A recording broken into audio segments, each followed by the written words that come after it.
Hey, what up, buddy? What's going on, dude? Not a whole lot. Let me get this fucking thing adjusted here. Look at you, all shaved up. Look like a Uh, kid, man. I had to. Yeah, I was kind of dreading it in a little bit of a way. I had to do a respirator fit test for work, so Oh, yeah. yeah, it sucks. Well, that sounds like no fun whatsoever. Yeah, luckily it's only once a year, so back to caveman. Yeah. Nice. Hell yeah. So what's going on, man? How's your weekend going? We're still fixing up the house here. We're moving in like a month and a half, I guess. So right now my wife's working on some electrical stuff. She has like no fear whatsoever just getting in there and like taking the wires apart and shit. She Oh yeah, like partly electrocuted herself yesterday, and then she was like, yeah, fuck it, and she got back to work. So you know, right on.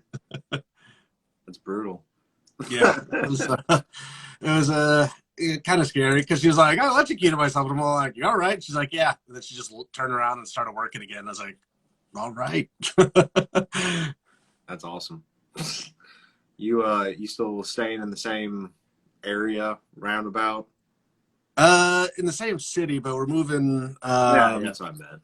Yeah, so we're moving. So right now I'm in Southwest Portland, super Okay. far Southwest Portland. Like on my phone, on one side of the house it says Beaverton, and on the other side of the house it says Portland. So I'm like Weird. right on the border. Yeah, and then we're moving up to St. John, which is like it's pretty far north. It's just below Washington State. So yeah, it's a cool area though. It's like its own little self-contained kind of little tiny city within a city. So I'm looking for right now. We're kind of on the boonies. There's like a brewery like about a mile and a half here from here, but we don't have any sidewalks, so we can't walk there.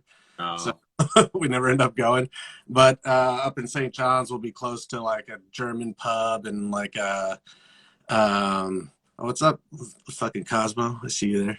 I saw a bunch of people I know join. It's like, oh shit, nice.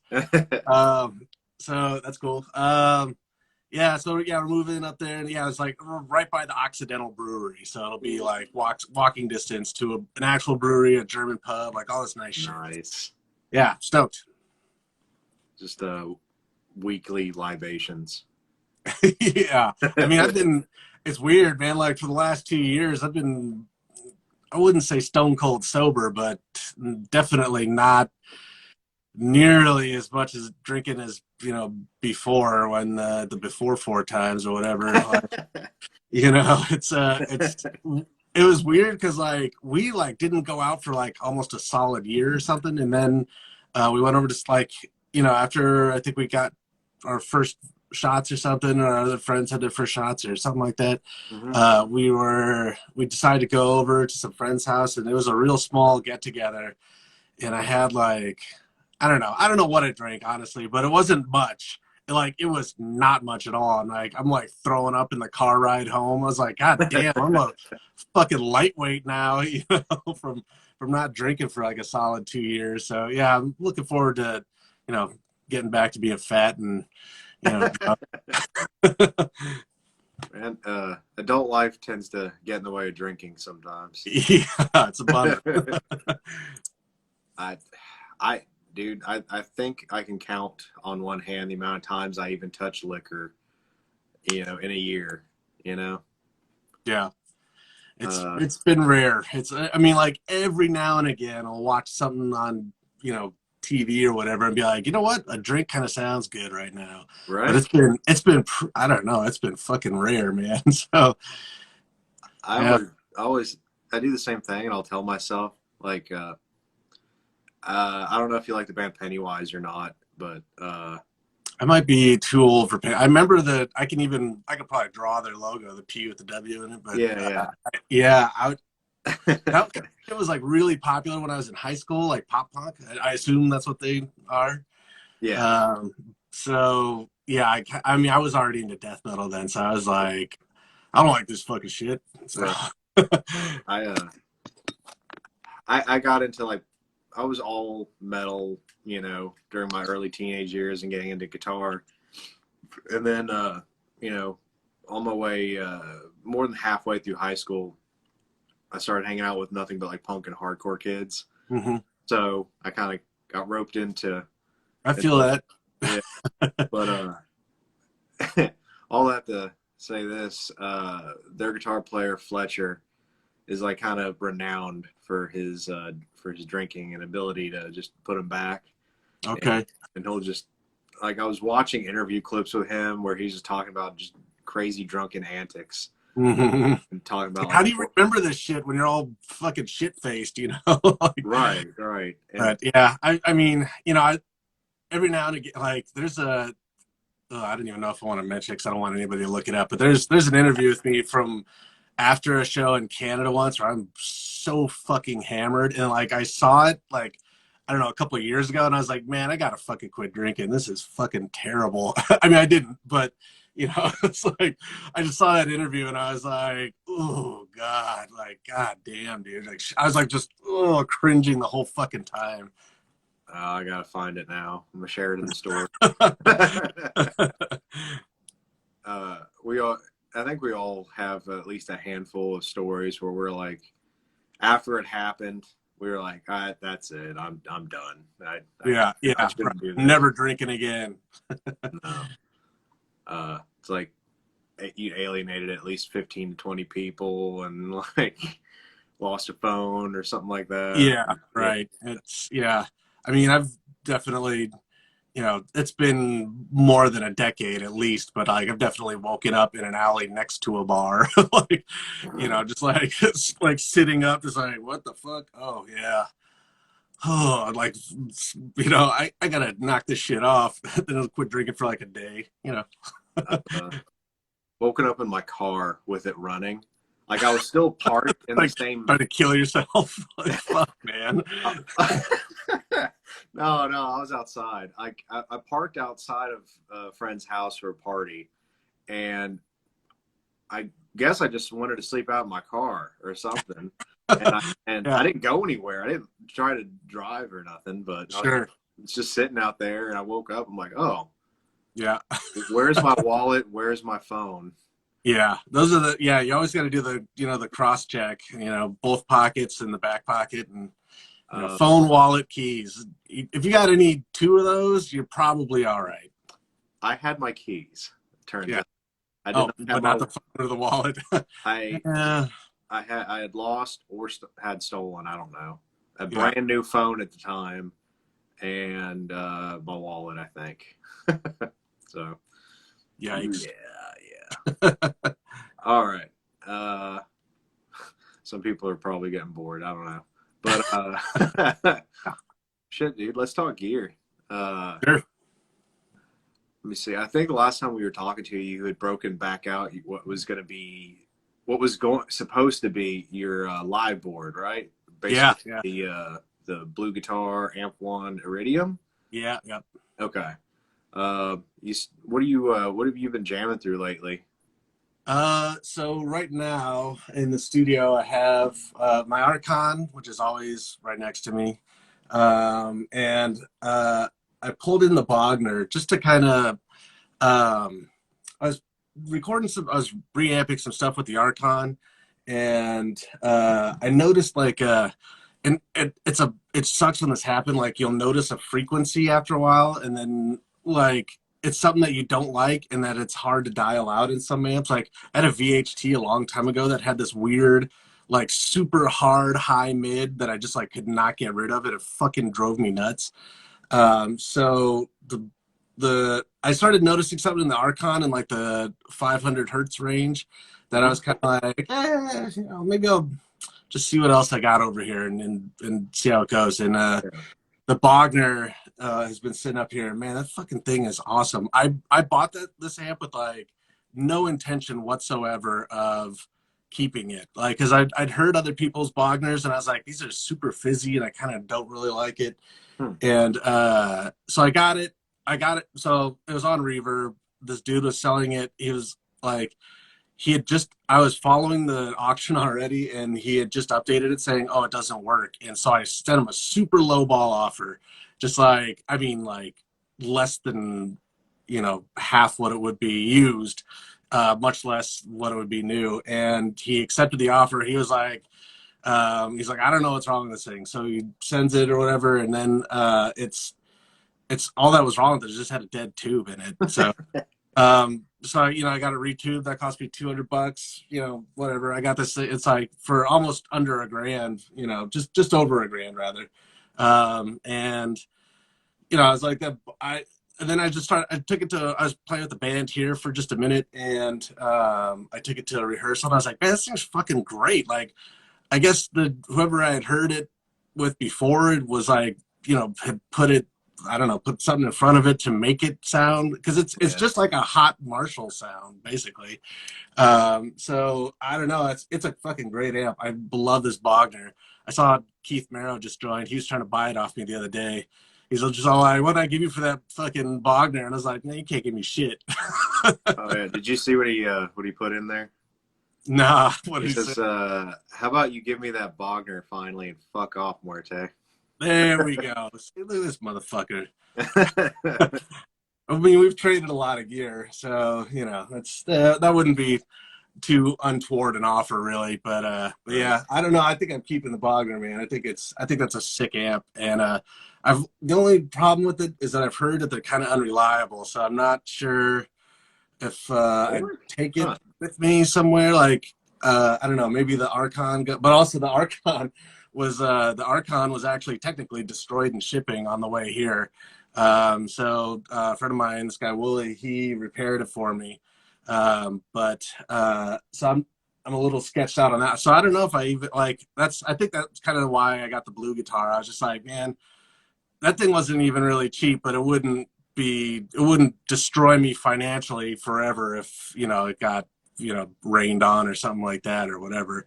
And plus it sounds pretty good. So yeah, that thing, it's a little brighter than, any amp that I have, but it's like, once you kind of tone it down a little bit, it sounds great, man. Especially for a, almost a base. I think it's a solid state amp, but it has a tube in it, but, tube. Yeah, exactly. So, I mean, it lights up. I don't know what else it does. Right. But, but it's a good amp. I like it. It's fucking loud as hell, too. Like, I finally got to take it to a rehearsal just within the last, month or so. And it was I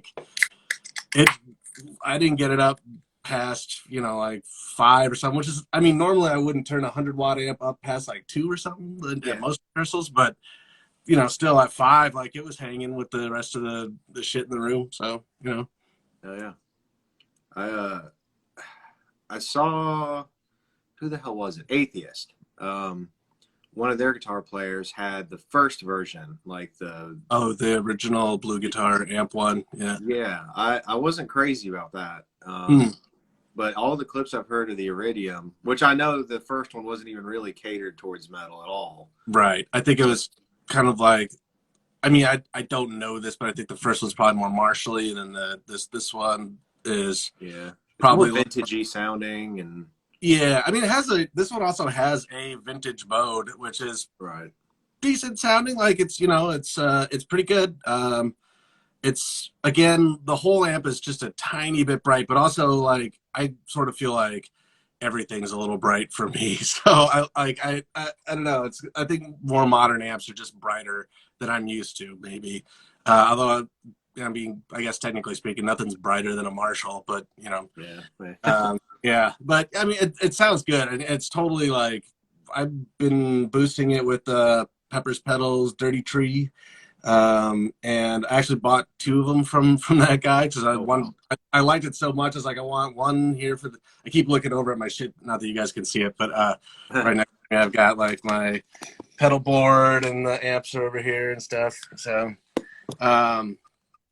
yeah, I got 2 of those. So I got one for, there he is, Tony Peppers. Yeah, that Dirty Tree is so fucking sick. It's definitely I got one for the studio and one for the board, so it's I take it with me everywhere. That's awesome. Yeah, I've heard a lot of good things about them. I I don't know anymore if I. Who am I kidding? I'll probably buy one at some point, but Yeah. I think I was telling you that like Michael Klein basically kind of built me one. Mm-hmm. I've been trying to like pressure him into like making it a regular product of his, but I don't know if he's going to or not. Oh, really? Yeah.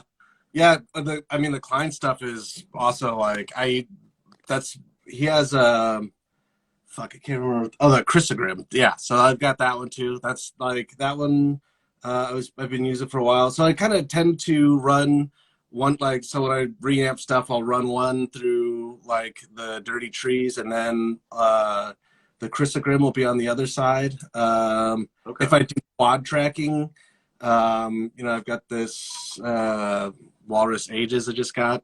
But yeah, I mean, also I have coming in from Michael Klein right now. I have a one of those Sammy Pierre Douay's Dybbuk drives and a noise gate. So I'm pretty stoked on that. I helped him test the noise gate originally. Ball gag. Yeah. Yeah, I mean, I can't wait to get his shit because I love everything he sent me so far. So, yeah. The ball gag's pretty sweet. I've got one now too. Nice. Yeah. It's interesting. It never fully just cuts the signal.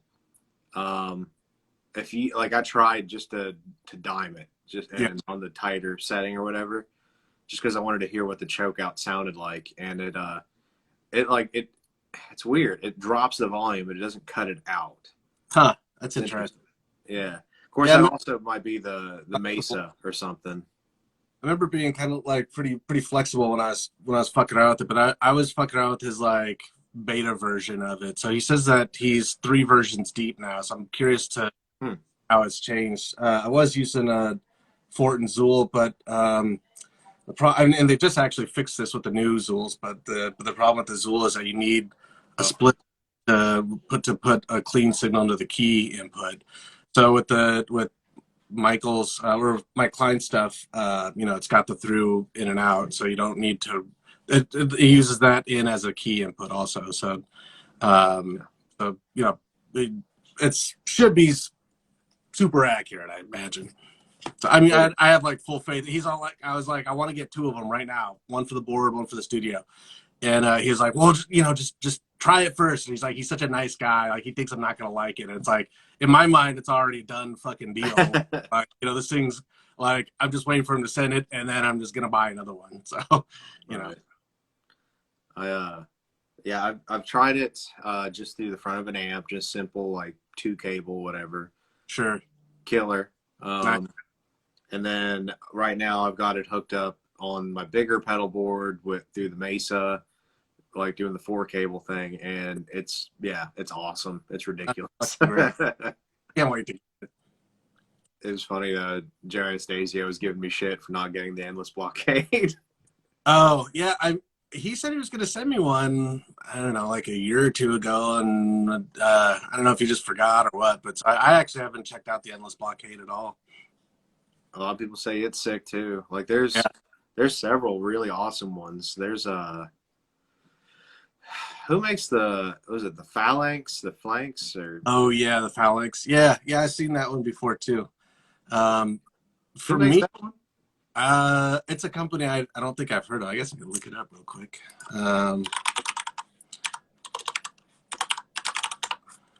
High wind amplification.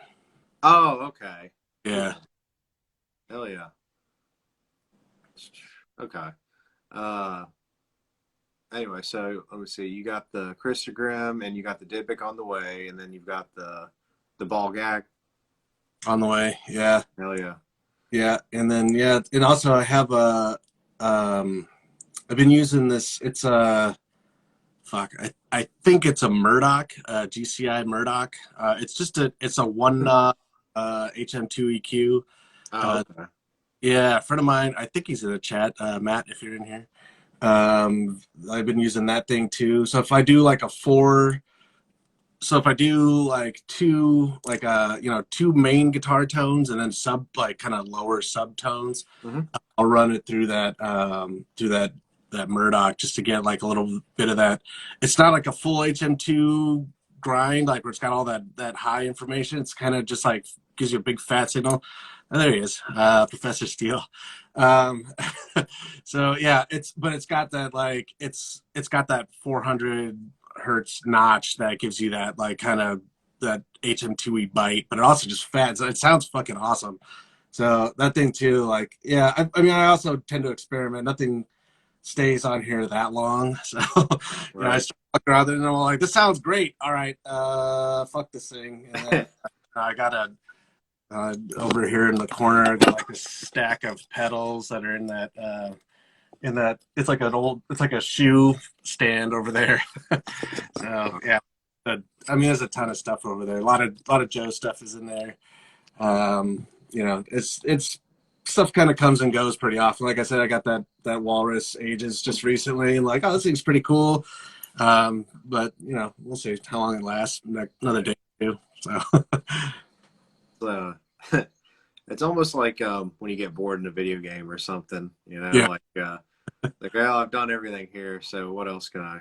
right, yeah, Gotta move on now. Get the DLC or something. yeah. I should put people in here that I know now. It's like Zach, and I know you had John from Outer Heaven, Zach from Outer Heaven. It's a fucking Yeah. there's a couple of tough acts to follow there.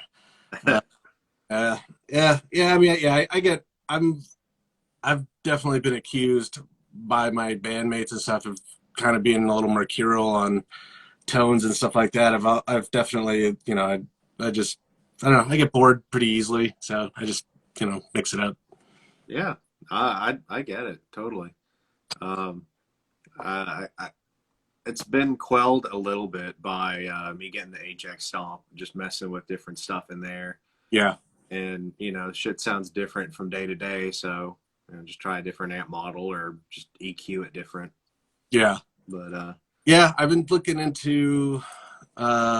This is kind of a down the line, I think, but probably for like a multi effects thing in just the studio in the rack. I'm looking at that. I forgot what it's called, but it's a Line 6, like a 2U multi effects unit.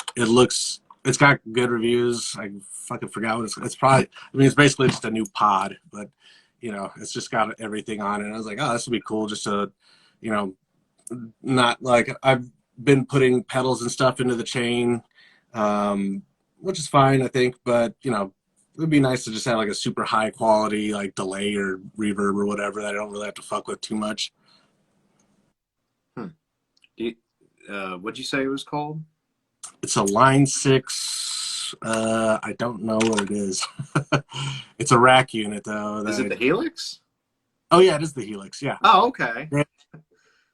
So Yeah. I'm thinking about something like that, just to kind of clear a bit of clutter off my desk and shit Yeah. too. I mean, I think the distortion pedals those will probably stay, but maybe the reverbs and delays and stuff we'll see.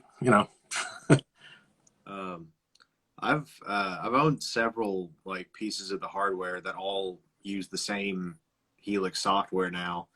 Like had the HX effects, then got the Podgo, now I got the Stomp. I mean they're absolutely killer. Yeah. Yeah, Line 6 has made some, I mean, big strides. I had one back in the Intronaut days. I had one of those HD 147 amps. It's the one that looks like a picture. It's like, chrome with the black light in it. Yeah. It was actually, I didn't, back then I didn't have hardly any effects. I had like a tube screamer and like a cheap ass fucking delay pedal or something, and that was it. So, I got that head because Intronaut was all about, effects and stuff, a lot of delay, reverb and shit like that. So, it was cool. The only problem with that is that somebody at some point pointed out to me that there's like a millisecond delay from when you play a note to when it comes out. Like it just took just a nanosecond to process, and like just that tiny, I mean, imperceptible by human fucking ears delay, just like I was just like, man, fuck this thing. I was just like, I was like, after I noticed that, I was like, I couldn't unnotice it, and then I was just like, Oh, yeah. fuck. So I sold that. I got an Ampeg VL502, which is one of the Lee Jackson. Yeah. There's not, they're kind of rare. But Lee Jackson designed fucking. It was cool because it had two gain knobs on it, and like so the first Hmm. gain knob 1 to 10, and the other gain knob just went like 11 to a red fucking line. So I was just like, okay, badass. Fuck, I'm just gonna redline this thing, the whole time. But it was actually a cool head, and that that that was the first head that I sold that I fucking regretted. Yeah. Uh, and then I sold that VHT also, which I also regretted. So now, I was talking to another friend of mine. I was like, he was talking about trading an amp for some work, and I was like, how about a guitar? So I gave him a guitar instead because I was just like, I'm not getting rid of any more amps. Guitars, I think, are way more replaceable than amps. I mean, most of them, not all of them. Yeah. I do have a couple of guitars that are fucking going to the grave with me, but yeah, amps I tend to hang on to now. No, I feel that. Say on the guitar note, probably like your aviators. I just have one at this point now. Yeah. So I sold one of them. Oh, okay. Yeah, the aviators. It's actually the guitar next to my desk right now. The first one that I got from them. I really like this guitar they sent me. It had some major issues with it, like just Mhm. bonehead shit. Like with it has a knot in the neck that I had Yeah. to get filled with Bondo. So I wasn't really that excited to get another one, but we talked about it a bit, and they're like, we're doing better QA.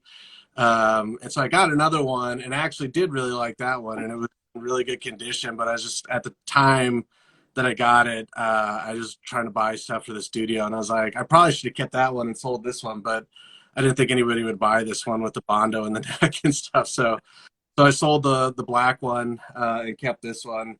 And they make good guitars, but yeah, I just had some kind of like the guitar was fine, but just dealing with them started to become like something I just didn't want to do anymore. Oh, that's a bummer. Yeah, Uh, yeah.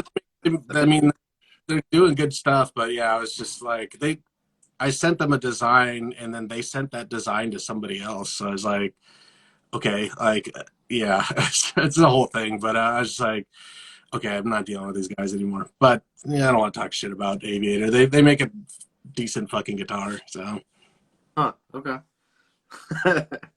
yeah. Well, so what is I'm trying to remember. I know you've told me. Was Exhumed the last band that you had scheduled to go out with, or was there somebody else? Yeah, in fact it was. So it was I was going to in 2019, I think. I haven't been active in Exhumed since like 2011 or something. But in 2019, Harv got a hold of me. So Ross is playing with them now, and he's been with them full time for a few years at least at this point. Uh-huh. Uh, and he was working a lot, so he had to choose between either doing a U.S. tour or going to Australia and Japan. So of course he chose Australia and Japan, as any sane person would. And then Harv was like, I know this is kind of a long shot, but would you be interested in playing bass for Exhumed? And I was like, fuck yeah, man, let's fucking do this. It's mostly just because I just want to, get in a van and hang out with, some of my best Yeah. friends, a month or whatever. So I was totally into it. And then the bass actually showed up. It's a Ernie Ball Music Man Stingray 5. Showed up on the day I was going to leave for the tour, but the tour had already been canceled at the, Mm. due to COVID and everything else. So yeah, actually, technically, Exhumed was the last band I was going to go out with. And man, there hasn't even been a hint of anything since then, really. We got a show offer. We've gotten a couple of show offers for Terrorizer next year, but no tour stuff or anything. And I'm not even sure that, you know, I'm ready to go. I don't think I'd do a tour this year. Next year, I'm hoping that that'll be good and, you know, whatever. But this year, I think probably I'm just going to stay in the house and work on the studio. Hell yeah. So are the Terrorizer shows, are they like set in stone right now, or have they just been offered? No, it's just there's right now it's just offers. So one of the offers we got two offers, and one we turned down, and the other one I don't think maybe it's booked. I'm not sure. I actually haven't talked to our booking agent in a minute, but yeah, I don't. I've got nothing to plug, so you know, show wise. Hey, that's cool. Well, we'll just throw out a hypothetical then. What would your live rig be for a Terrorizer gig? Just out of curiosity. So for Terrorizer, since I'm the only guitar player, I have a ABY in that rig. So I haven't done this setup yet because I got that blue guitar Iridium afterwards. But it would be, you know, on my side of the stage, it would be the blue guitar and then a house amp or something on the other side of the stage. And so we do the whole first record from front to back. And so with the ABY setup, I can turn off the right side guitar or my side guitar or whatever it is. So it sounds, because there's none of the riffs, there's no counterpoint on the riffs. All the riffs are the same on left and right, except for the stops. So I could do the stops and everything with it. So yeah, it's right now it'd probably be the Iridium, a house amp or whatever, borrow somebody's amp from whoever we're playing with, and the Peppers pedals on one side and Chrysogram on the other side, and run that through the ABY. That's kind of it. It's really simple, actually. It's just it's just plain boosted amp tone, nothing crazy to it at all, other than the ABY. I mean, that alone's pretty cool to me, but you know. yeah. And actually, I got a new ABY too. Like I went kind of nuts, and I got one of those Lely ABYs, which is like I had a fucking, what was it? Radial ABY, which was totally fine. There was absolutely nothing wrong with it at all, other than it wasn't powered, so it didn't have any lights on it. And every now and then, like, we played a show once, I think, where I didn't realize that somebody's, like a stage diver, somebody had stepped on the pedal, and so the right guitar was out, and so I just didn't hear it for like the whole song or something. And I was like, it sounds kind of fucking thin up here, you know. So I wanted to get one with some lights. I didn't even really need it. I could just, I could just haggle with the sound guy, I guess. Although, that never is a good look where you're all like, "Hey, bro, turn that shit up on the right side." And the guy's like, "You're not plugged in on the right side, stupid." And you're like, "Oh God," So, I think basically the Terrorizers just get up there and just fucking do it. So we try not to fuck around too much. Sorry, Keith chimed in. I'm going to bring back the thing where you set a boss pedal lo-fi and unscrew the battery lid. Oh yeah, he had told me about it before. Somebody, like a dude from like Malevolent Creation or something, was doing that. Yeah, okay. I'm not sure, but yeah.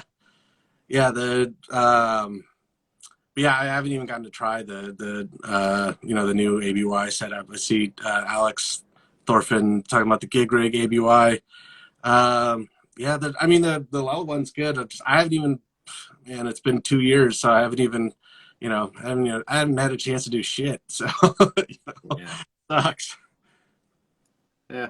At least whenever it comes around, you'll have it figured out, right? Yeah. Oh, I hope so. Either that or I'll get up there and just fail immediately. So, there's always that possibility. But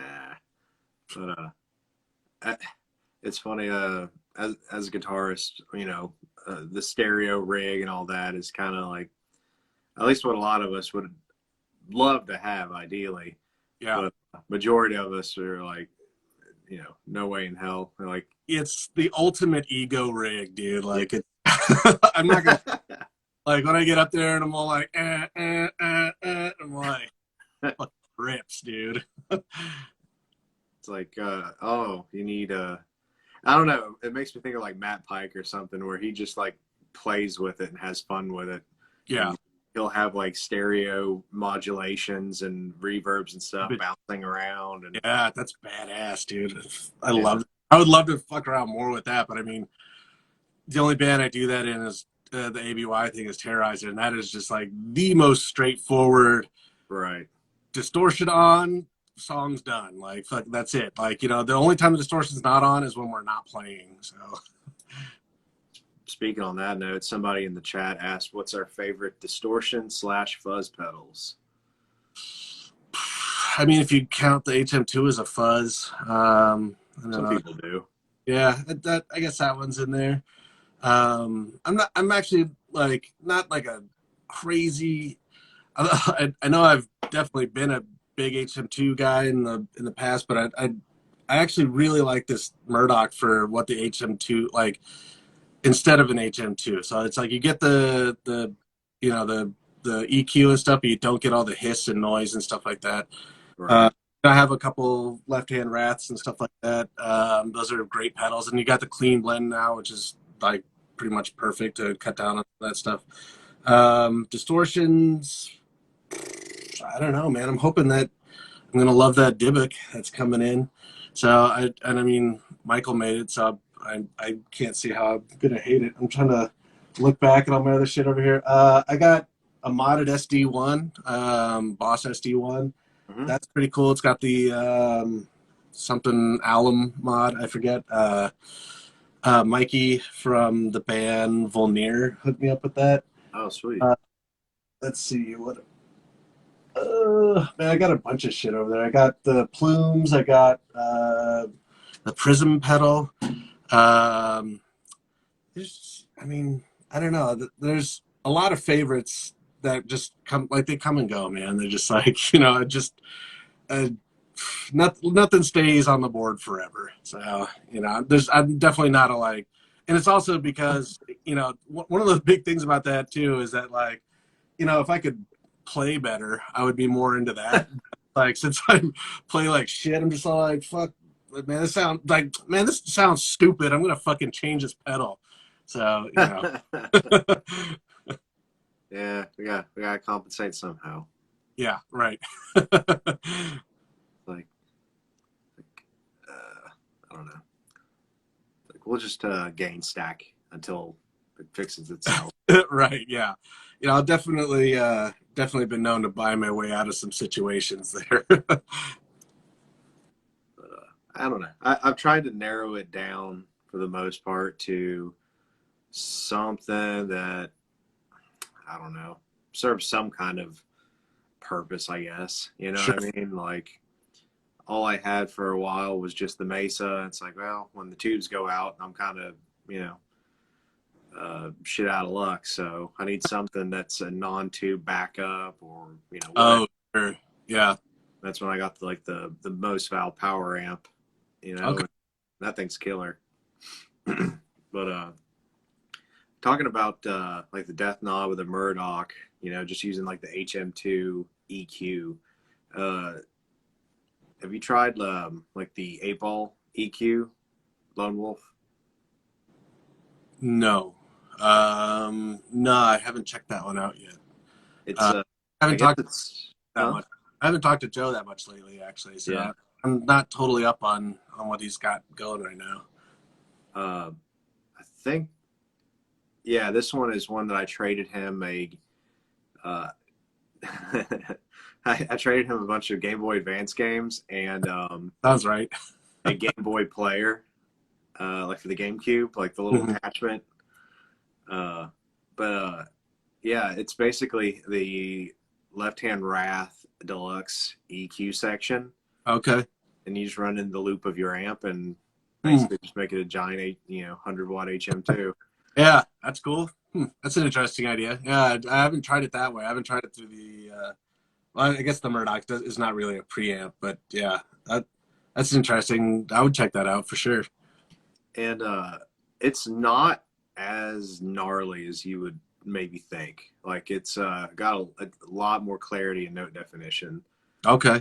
which was a pleasant surprise. It reminds me of, which I guess you did this studio trick for Murder Construct, but like you guys in Aborted were the first ones I'd heard of doing this, where you're just using an HM2 on like a track blended in with, you know, all the other dry guitar tracks. Yeah. Which as soon as I heard that, I instantly thought that is the coolest idea ever. It's so you get like the gnarly. I mean, it's essentially the same thing I'm still doing with the Murdoch on us. So on the Murder Construct record, on both the records, it's 4 performances. So there's 2 rhythm guitars on either side. So the first, so you know, I would track with. I think I tracked that one with the Diesel with an EQ in the loop, Okay. and then tracked again, or maybe shit. Yeah, I think that was the Diesel and or the Herbert rather, the Diesel Herbert with an EQ in the loop, and then the second performance was with an HM2 in front. And so the first guitar is higher in the mix than the HM2 guitar, but you get all growl and shit from the HM2 guitar. It ended up being kind of too much, like also because the Diesel is sort of a scooped, it's kind of scoopy in general. So I mean, if I had to do it all over again, I'd probably do the same thing but with the Bogner instead. Yeah. And also I didn't know as much about recording then as I do now, and so I think I was running that with like full gain. Like, I mean, the gain was at like 6 or 7 or something, whereas now I wouldn't dare ever record anything with the gain higher than like 3 or 4 or something like that. You know, so it's kind of like recently the guy who recorded it sent me all the tracks, and I was listening back to them. I was like, man, like, I mean, it's not his fault. I made him do it. So I was just like, yeah, fuck this. I don't care. I want all the gain. I just want it fucking loud and just dirty and nasty, and I want it to sound crazy. And so it does. So I got exactly what I wished for, but it's like there's very little, you know, overall note definition and stuff like that. So yeah, that's, you know, that's probably why I like the clean blends and stuff like the Murdoch and stuff too. But for that second undertone. Yeah, absolutely. I mean, it sounds killer, and I even thought like the original mix for Results was good. Cool. Yeah.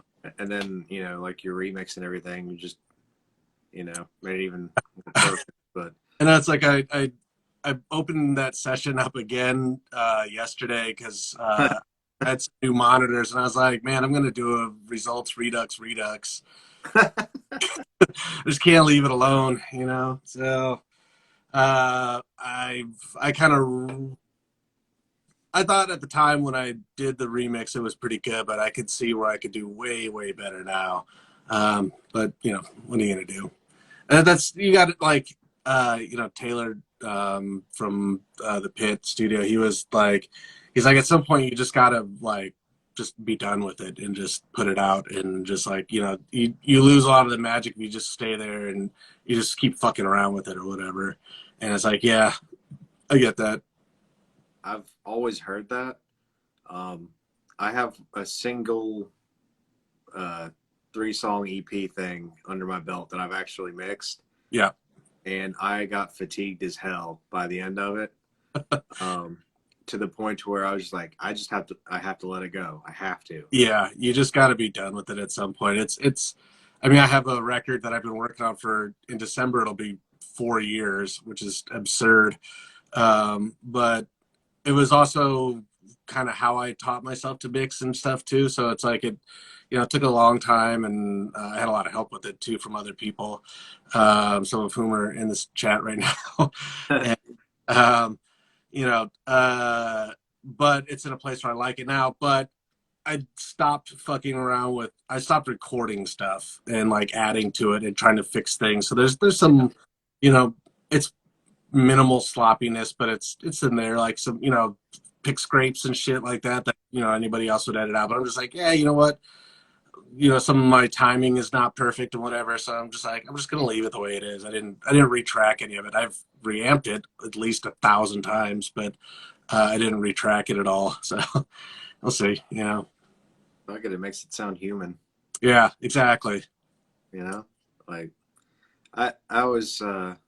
Most people kind of dig little quirks like that when everything's just so hyper compressed and edited these days. Not to sound like a boomer or anything. Yeah, no, I get it though. Like, yeah, I mean, and yeah, I feel like, well, I don't like records that are super edited too. Like,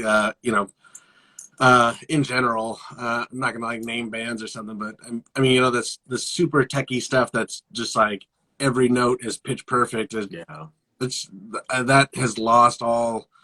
Again, this is some boomer shit too. So it's like it just doesn't sound aggressive to me. It's just like I've always liked bands like that first Dismember record where it sounds like they're just like at the very edge of their ability, like they could not play at 1 BPM fast or Yeah. else it would just all fall apart. Like I love the way that shit sounds. Like that is like truly aggressive sounding death metal to me. And I can respect those bands. Those dudes play so much fucking better than I do. And I ever will. But at the same time, I would also never listen to their music in general. But, I like the stuff where it just sounds like somebody's just like going for it at the very edge of their ability, and for me, that's always because I suck. Whole fly by seat of your pants kind of sound. Yeah, exactly. I I the first band that comes to mind, current, that is a really good example of that. I mean, I know it won't be for everybody that's part of this crowd, but like Every Time I Die, like you'll hear, like if the song is written with like a lot of starts and stops or whatever, like any of those songs, you can hear that the guitar players aren't exactly perfectly on time with each Sure. other. And it's like a, fraction of a second kind of Right. thing. Doesn't sound wrong, but you can tell like It's they didn't just edit the shit out of it, Yeah, I love that. So yeah, I mean, I feel like I don't think there's any shame in just being human. So Exactly. I think we all are. So For what do you sure. Before I forget, somebody in the chat did ask what your favorite delay was too.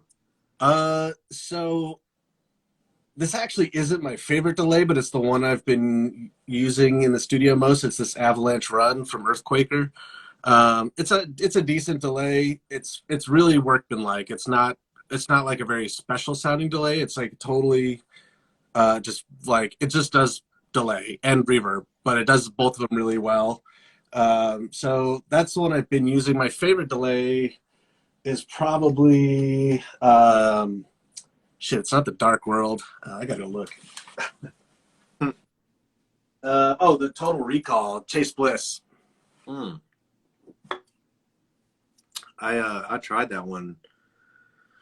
I think it was still fairly new. Like it was a few years ago, like 2014 or 15 maybe. Um, and I remember just being very overwhelmed at first, and it just took me a minute to. It's kind of a lot to it's sort of dark too. At first, I was gonna buy Sasha from Intronauts. He had one, and then Yeah. he was like, "This is a really dark delay, dude." And I was just like, "I don't want to fucking hear it. I want this pedal." And so I got it, and it is dark. It's very dark, and it took a lot of tweaking to get it right. But I really like the way it sounds now. So that thing, the Total Recall with the Dark World, that's like the reverb delay combo of. I had to buy both those pedals used because both those pedals brand new cost as much as a fucking is more than a few cars I've owned. So they the Chase Bliss stuff is, killer and more options than my lunkhead, self ever needs. But God, they are so cool. Like yeah, it is just like it, I it, like gear it's super candy. rad, and like also having all the dip switches on the back and just being able to really configure it too. Oh yeah, That's like for a pedal, that's pretty fucking crucial. I think not crucial, but it's a super nice thing to have. right. I I don't know. Maybe I'm just getting less patient as I get older, but I don't deep dive and sit there and tweak with the settings nearly like I used to. Sure. Like I had a cousin over yesterday that And I was letting him, check out the HX Stomp again, and some of the other stuff I got. And he was talking about how like the Stomp seems like daunting. There's so many options in there. Yeah. Get lost. I'm like, yeah, probably. Yeah. Yeah, you can really go down the route. Somebody just said, "What about that Lonely Ghost?" And I forgot that is actually, as far as a reverb and a delay together, that is actually one of my favorites. That's on my fly-in board. That's why I didn't see it when I was looking over here. If it's not directly in front of me, then it might as well not exist. But it's like dog logic. That Lonely Ghost is like that one is always on my pedal board. I take that everywhere. That is like actually the most useful.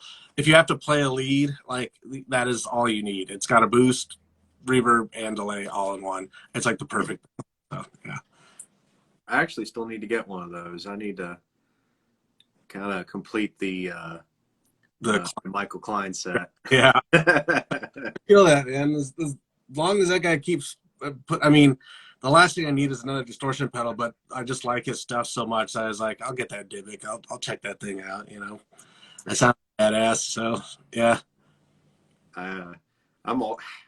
He probably gets so annoyed with me. I'm always bugging him about potentially making this kind of pedal or this kind of circuit or doing that. Yeah, I've definitely hit him up about that kind of stuff too. And then it's like I feel bad because it's like, the guy's trying to make a living and stuff, and like not just like listen to me like just yammer on and on about my pie in the sky bullshit pedal that I'd use for a day or two and then be like, yeah, that's cool, and then like put it up on the shelf and forget or something. So yeah, but we've definitely talked about doing a pedal. Also, I just didn't have any like, I mean, I tend to keep it pretty simple. Like the fly-in rig is that blue guitar iridium, the Lonely Ghost in the loop. It had the Chrysogrim in front for a while. It's got the Dirty Trees now.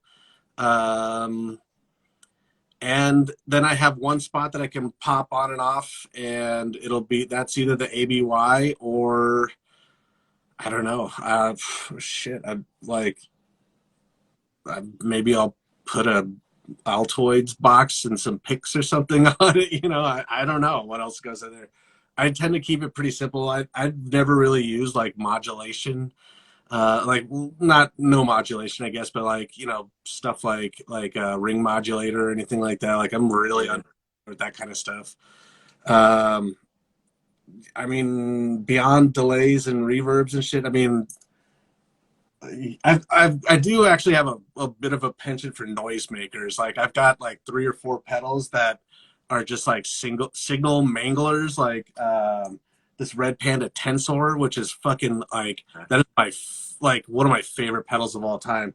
It is like almost like as a pedal, it's almost totally useless, but it's just like it's so fuck around with because you just put a signal into it and it chops it up and it randomizes the order and then randomizes the pitch. And so it's like at the end of like a nail set, I would just like hit a chord and just take my guitar off and walk off stage and just let it feed back and go into that pedal, and it would just come out like fucking, it was so annoying that fucking like 90% of the time a sound guy would let that go on for like 30 seconds and then just hit the power on the stage. But most of the time, most of the time that's what happened. But every now and again, some guy would just let it rip, and I'd just be like, "This is like, I'm out of here, dude. Like, I'm not fucking cleaning this shit up. You're just torturing everybody in the room right now. Like, I'm going to the bar." So,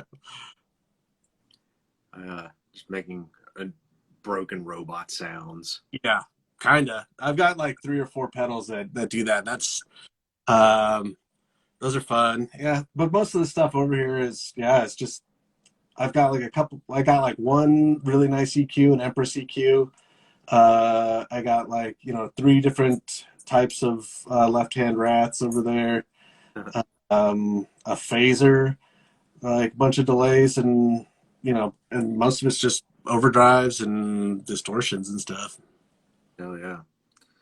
I think a lot of metal guys, I think we have a bad habit of collecting dirt pedals too.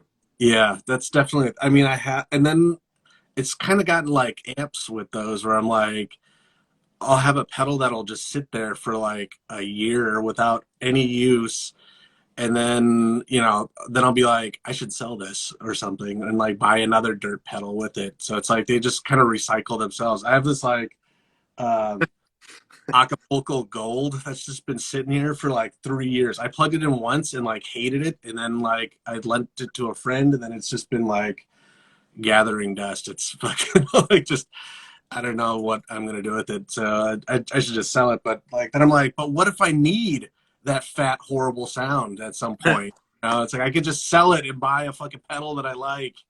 So I don't know. Say they have all kinds of really sick like Model T preamp pedals out now. yeah, I've seen there's like I think they're called Hill Bash Audio. They make like an Yeah, actual like Model T, like a rack mount Model T whole amp or something like that. I think So it's more, I think that one's well, they might actually do. I won't put my foot in my mouth. They probably do a Model T. I found them because of their beta lead clone. that may be the thinking of actually. Yeah. It's like solid state, and I guess that was kind of their thing because I think Melvins were playing the Hillbish stuff and maybe like Conan or somebody like that. Sure. But it was like some kind of crazy 200 watt. Well, they have like a full head version. It's like some ridiculous wattage or something. Yeah. Right. Something that I couldn't even plug into my cab sim without blowing the front off the Yeah. yeah. I always think I want to get amps like that too, just to have them, just in case. Like, oh, what if I want to try doing this or whatever? And then it's like I've never done any of that shit, so why would I start doing it now?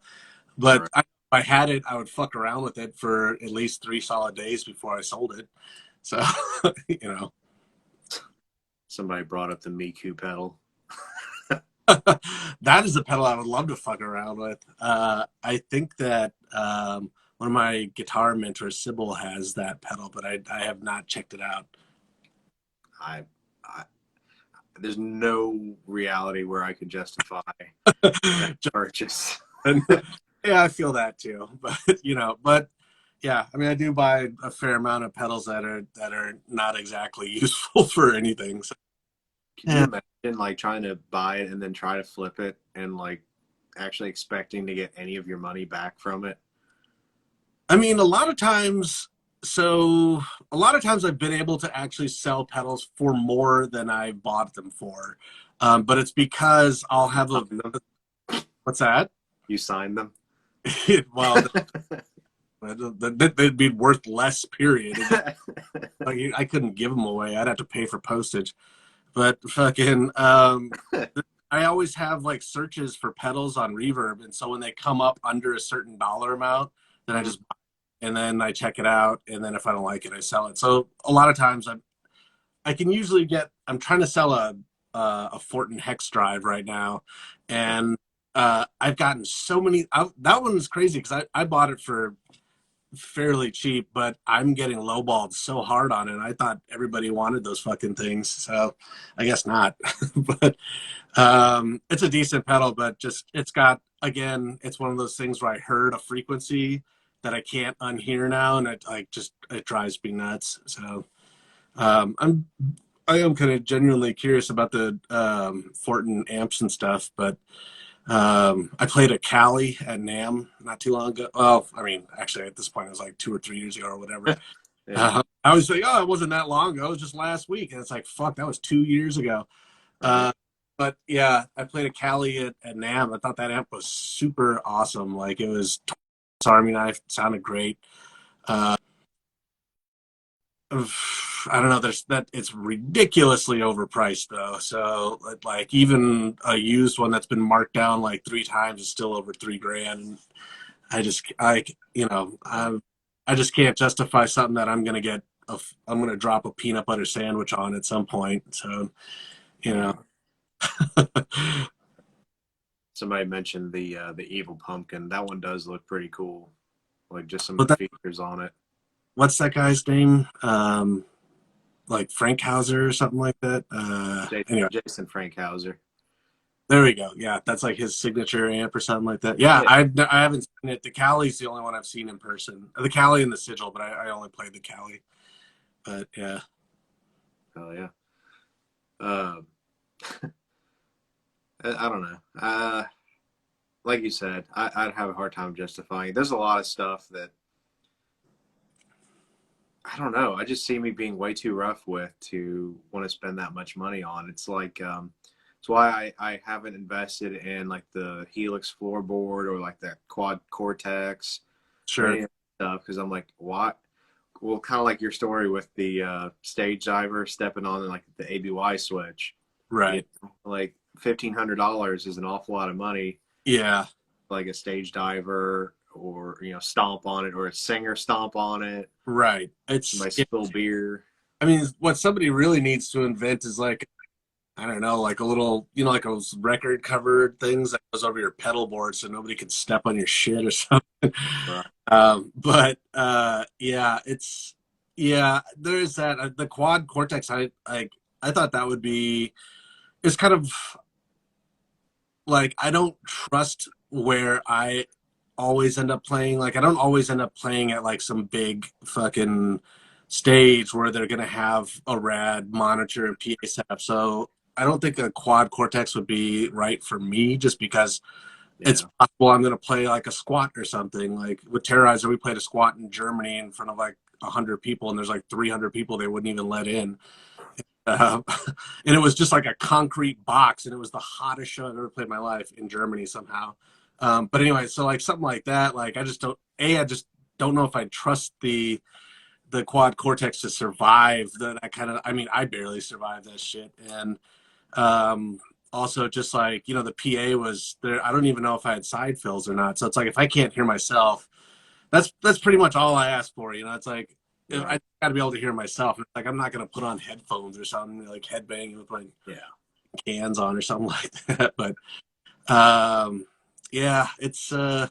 Oh, Enigmatum guys, a local Portland band, fucking like one of the best bands here. Yeah, MIDI controller with all the expensive shit in a safe place. That's not a bad way to do it. Right. Like I've thought frequently about going with the rack helix like you were talking about. Sure. Um, and I've seen guys even make like a rack unit using like the HX Stomp, and they Mm-hmm. put that in their rack unit and do MIDI commands with their laptop or just running Sure. a cheap MIDI controller out from it, and I don't know, maybe something like that. Yeah, I mean, yeah, I'm not opposed to that. I had a powered Kemper. I bought that for the Exhumed tour, and I was like, this will work for a bass amp. Um, but uh, I don't know, man. It's like I'm I guess I'm just at that age. I'll be 44 in like 2 weeks, and I'm just at that age where just a tube amp behind me is just that's just my shit. Like Right. I mean, my concession there was the Iridium, and that's a 100-watt amp also. So like just it's an amp Yeah. that makes noise itself. Like it doesn't need a nut like couple other moving parts. I've spent a lot of my time working in data centers, and we always think of single points of failure Right. and single point of failure. The more stuff you add to your rig, like the more single points of failure you have, and so that's why I never have been like a big pedalboard guy. Like I've never had more than like 4 pedals or something on my pedalboard. Just you know I just try to keep it simple because I mean I played I played a show with Terrorizer at a festival in LA once, like a big fucking show. It was called Show Your Scars. It was at a huge venue in downtown LA, and I can't remember which song it was, but somebody ran across the stage, and I was using a wireless, but they kicked out the cable going from my pedal board into the amp, and like I couldn't find it.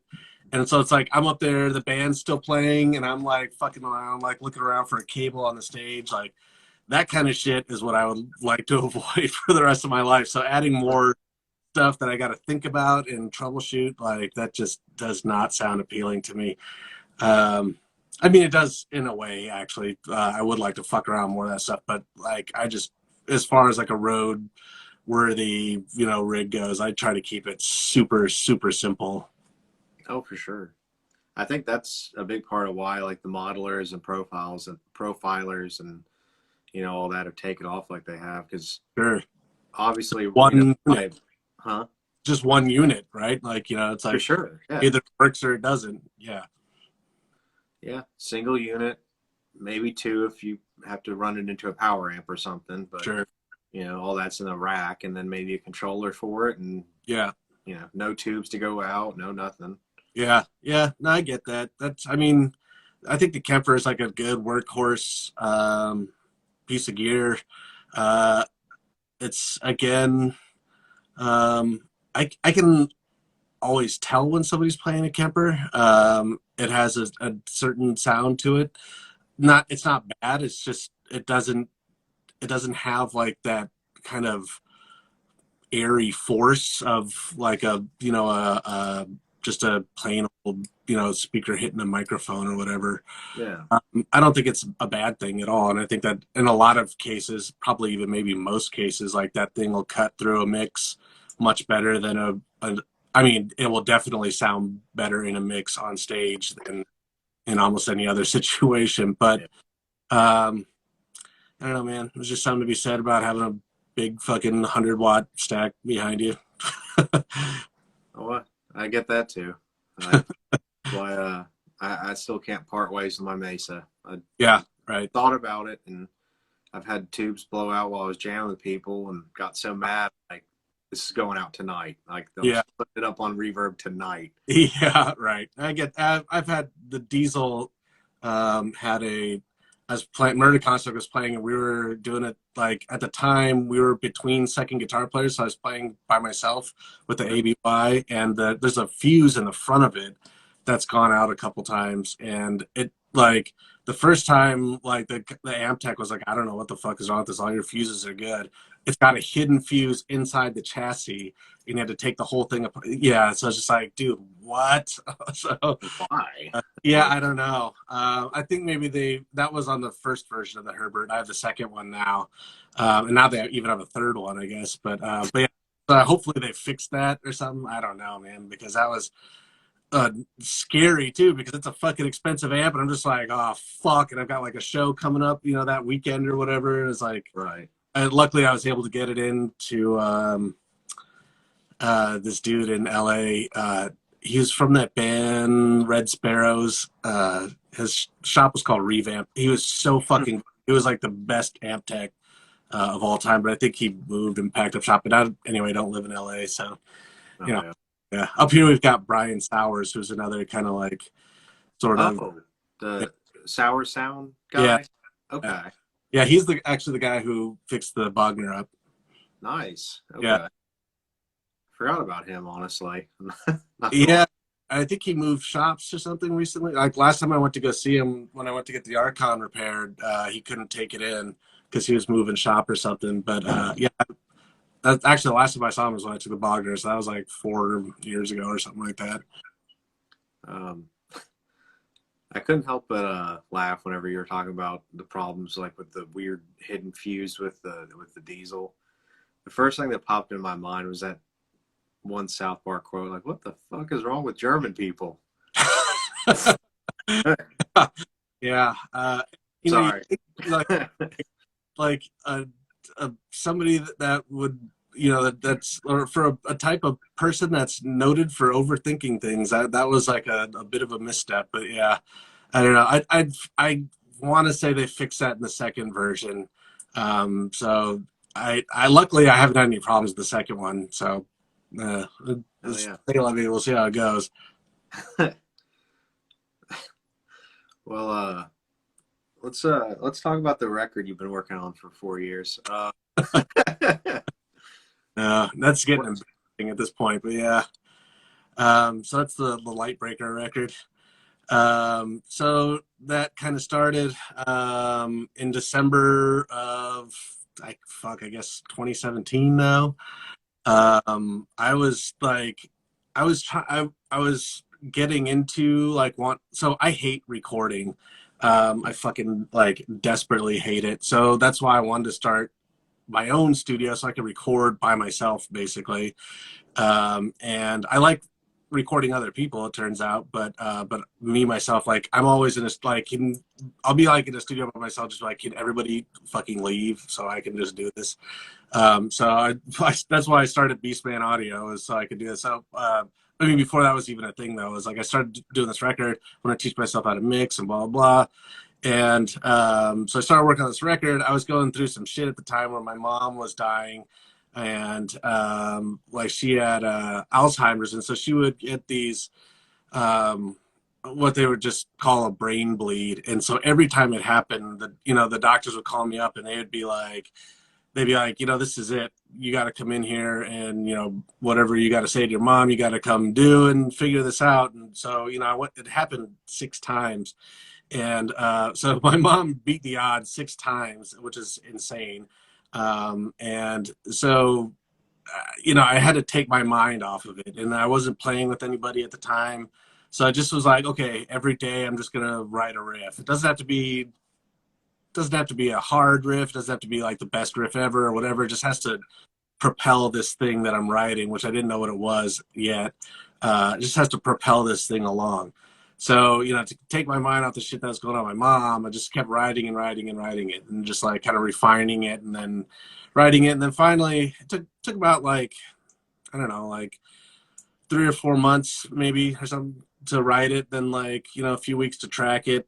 And then it's taken basically like 3 years to learn how to mix it, because it's got a lot of other, like, it's got violins and viola and cello, and it's horns of all kinds and harp and all this, it's a symphonic metal release, basically. And so, it took a long time to figure out how to get all that shit to sit in a mix correctly, and so it wasn't being stepped on by other instruments and everything else. And then also just just mixing it, like just the band parts of it was something I need to learn too. So I spent a long time doing that, and I just like kept refining my setup and refining the mix, and then I'd get new monitors, then I'd have to mix it again, blah blah. And other things were happening too. I was like touring with Nails, and I was I ended up getting a few little mix jobs here and there. Like I did some work for Spirit Adrift, and local bands and stuff. And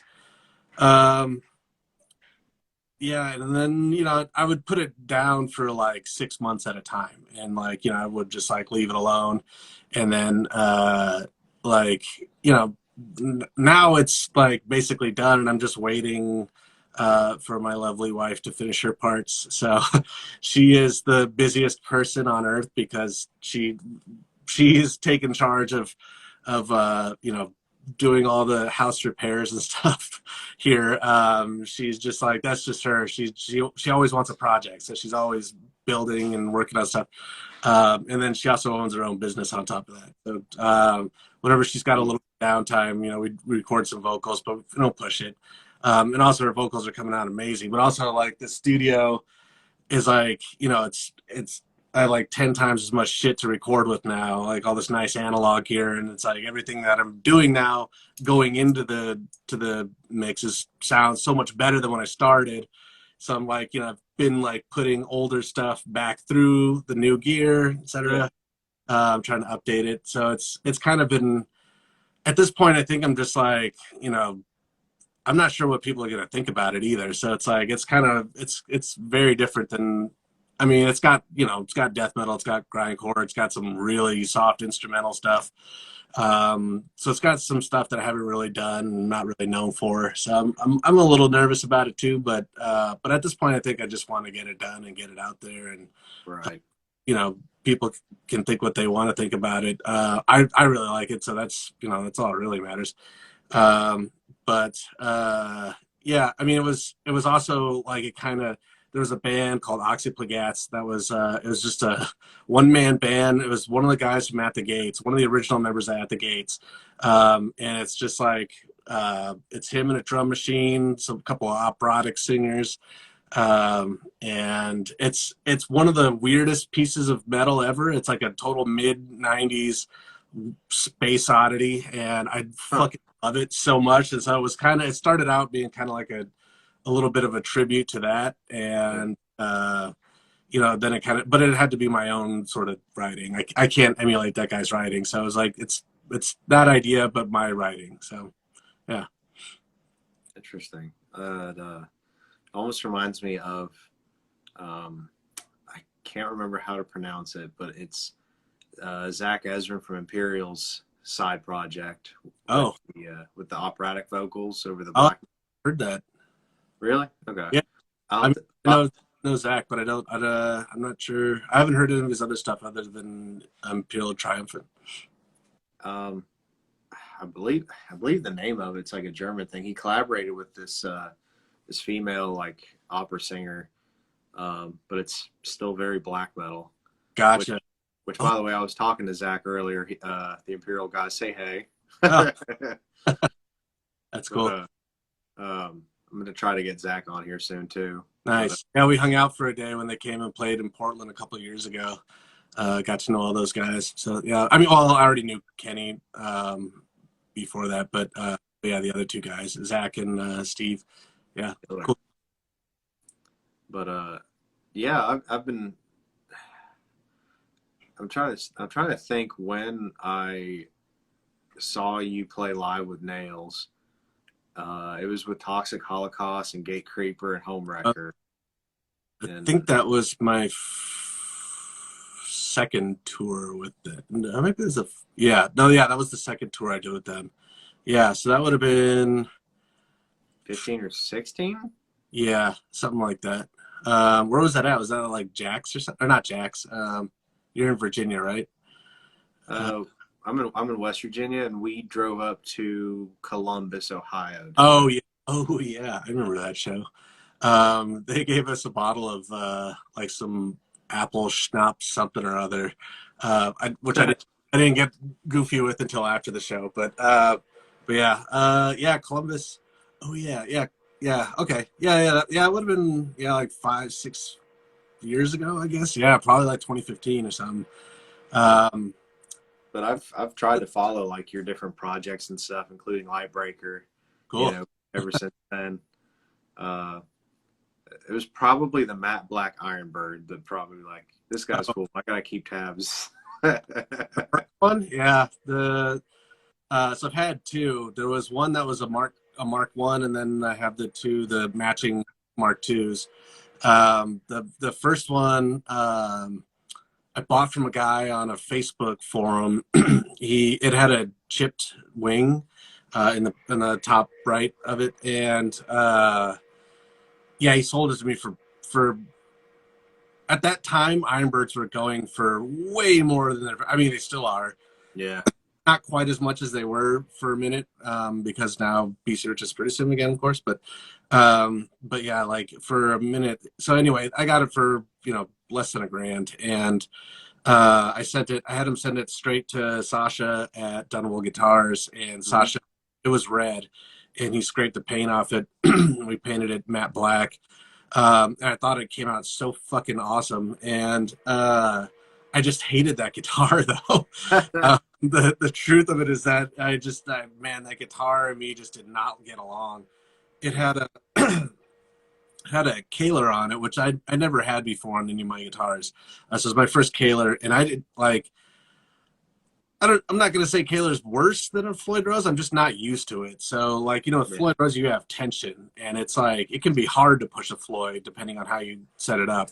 And I like that. And the Kaler, there's like no tension at all. So it's like I would like smash my hand in my strings, like doing a dive bomb on it or something. And it had some kind of loose component in the bridge, something wrong with the saddle. I'm not really sure. Hmm. And it just would not stay in tune. So it's like I had to tune up between pretty like with Nails, we would run 3 songs together. So it's like for if I did a dive bomb in the middle of that, I would be out of tune for the next song and a half. So that shit would drive me nuts. But yeah, as soon as I got home from that tour, I sold that guitar, and that was a whole other weird thing that happened too. Is I sold that guitar to a guy in Belgium He's in that band Goat Torment, and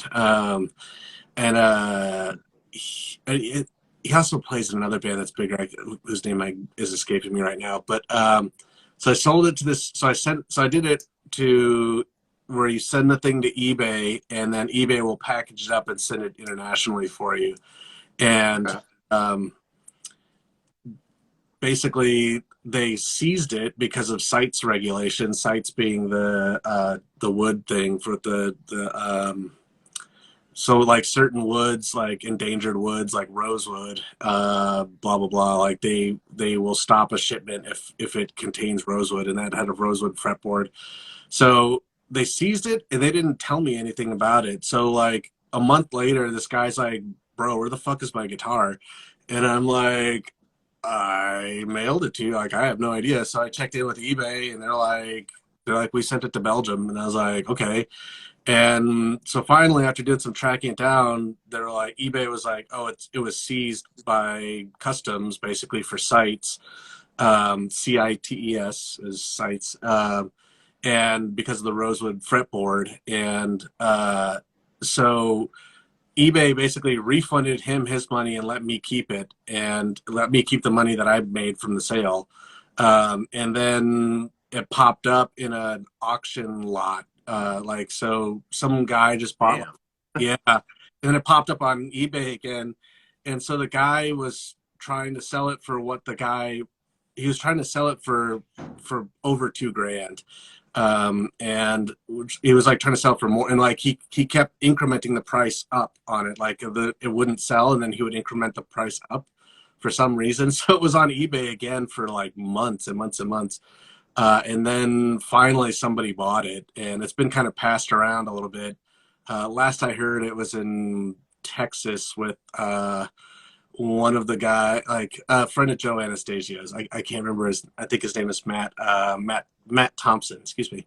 Huh. Uh, I think he's the guy who has it now. But Bear Hampton, if you know who that is, he had it for a minute. It's just been all over the place now. But man, That's wild.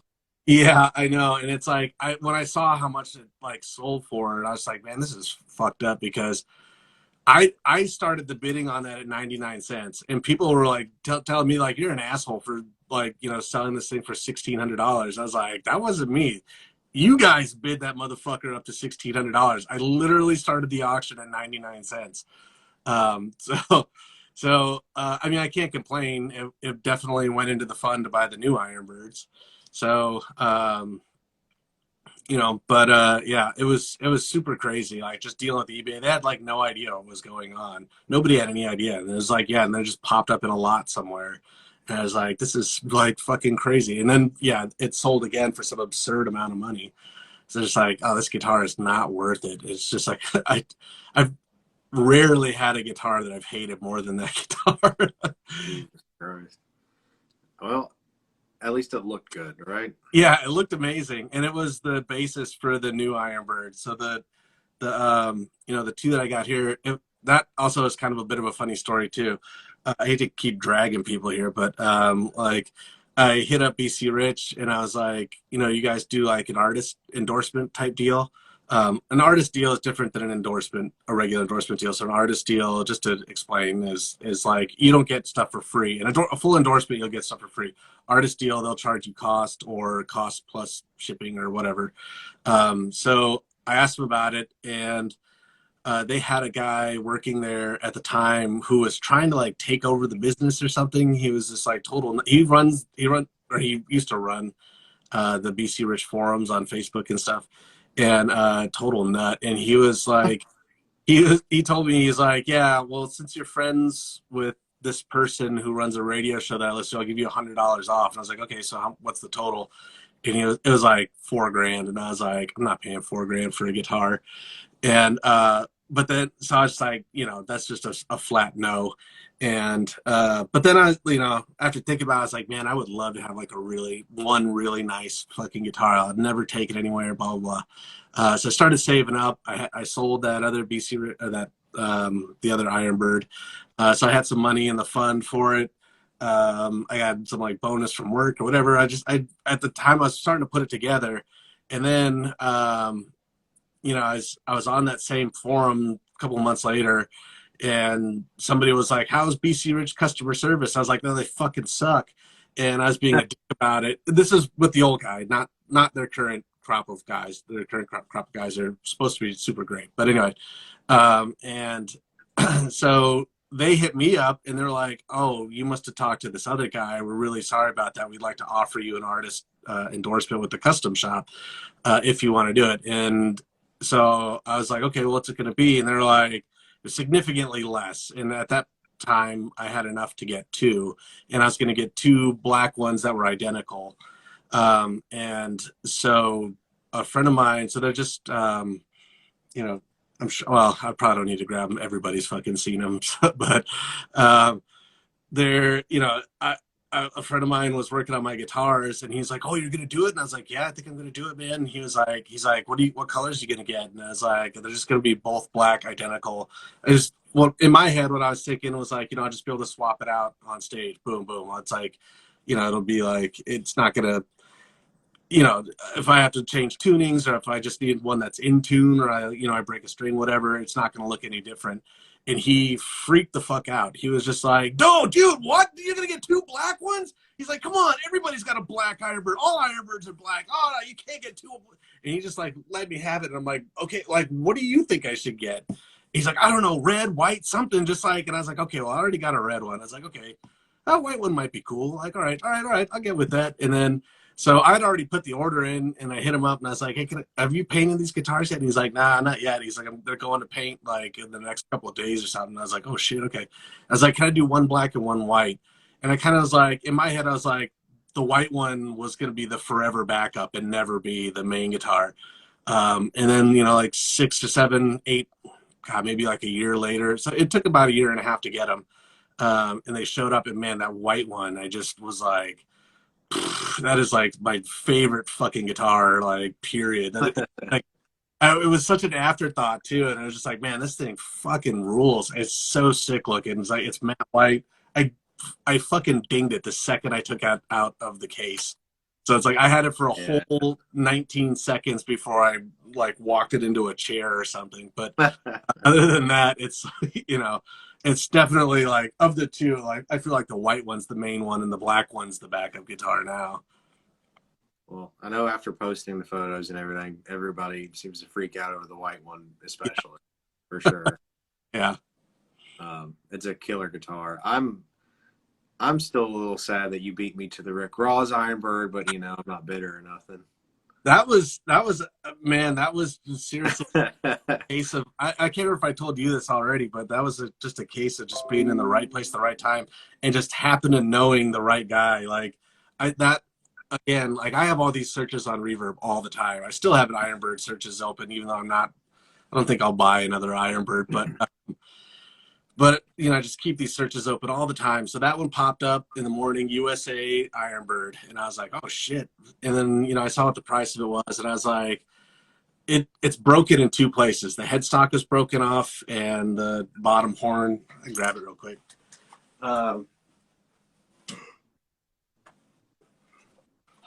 This is the guy. You can see here. It's like the paint's all it's pretty destroyed. This bottom horn was completely broken off at some point right there. And then the headstock was broken off also. So I was like trying to sell this for way too much. And I'm just going to lowball him and see how it goes. And, and I was like, if this one gets away, I'm not going to trip on it because, whatever, like I can't afford it, and B, it's busted, And I was like, a cool piece of history, but whatever. So I send in my offer and the guy's like, "Hey, I know you played at Impaled. I'm also from San Francisco. I used to see you out there. My name's Tim." And it turns out it's this guy, Tim Lehigh, who is like this amazing tattoo artist. Yeah. He's a really good, he had a black little band called Draugr, I think, if I'm not mistaken. I kind of, so don't quote me on that one. And he was just like, he's like, "I'm in Portland. If you bring me this in cash, your offer, and maybe some pedals or something, it's a done deal." And it's like, holy shit! Like, we had a Terrorizer show that night, and like in Portland, like all the Terrorizer guys were at my house, and I was just like, fuck, man, I gotta take a break and fucking go buy this guitar right now. Like, which I wasn't. I had to like drain my savings and everything to go get it. It was, I mean, it wasn't cheap, but it wasn't crazy expensive. And man, he was just, I was like, holy fucking shit, I can't believe I own this, piece of death metal history. Somebody else had mentioned to Rick Ross on Facebook that that this guitar was being sold, and so he kind of put, it was a bit of a rant, really, but I can understand why he was like a little bummed about it, because in the headline of the sale, it said Chuck Scoldner. It didn't say Rick Ross on it. And so, he felt a little, left out, I guess, on it, and which is totally fair. I mean, I think Rick Ross is a fucking legend too. So it's like, I don't, Oh, sure. you put either of those names in a headline, and it makes sense to me. And so yeah, I just went and picked it up, and I was like, holy shit, man. So yeah, he posted that that he had played it on Leprosy, that he had he had two Ironbirds made in '88 by Dave Vert at BC Rich, and he had a black one and a red one, and he had played one or the both of them on Leprosy. So I was like, holy shit, it's like an actual legit piece of history. Yeah, absolutely. I mean, I kind of freaked out about it. Yeah. I remember coming across that listing and everything, and I remember talking to, I guess then fiance, now wife, but and I was just sitting there like juggling, like trying to financially juggle in my head ways I could pull it off. Sure. Yeah, I was also like, that was why I told myself, I was like, man, I just like, I can't. If I had bought it at the price he was asking, I would have literally completely drained my savings. So I was like, which says that I'm not a very serious adult, because that's all I had in my savings. But yeah, I was like, oh man. But then he was like, I got this thing. He's like, you could have it for what you set the offering for. And I was like, fuck, man, I can't turn that down. So, Yeah. Hey, at least you got it, and you make plenty of people jealous, and you got a piece of history now. Yeah. Everybody, like, I'll hear from people. I get, those, you get that message request from somebody you're not following on Instagram, and they'll be like, bro, you ever sell that Rick Ross fucking guitar? Hit me up first. And it's like, you got to get to the back of the line, man. There's fucking there's like 24 people ahead of you right now. First and foremost, if anything were to happen to me, and I'll go on record here as saying that it's going to Harv from Gruesome. I think the Exhumed, Gruesome, Pounder. It's definitely Harv's guitar. So you can, this is if I don't end up making a will and I die tomorrow, Harv can have the Rick Ross guitar. There you go, Harvey. It's set in video. Yeah. Video will.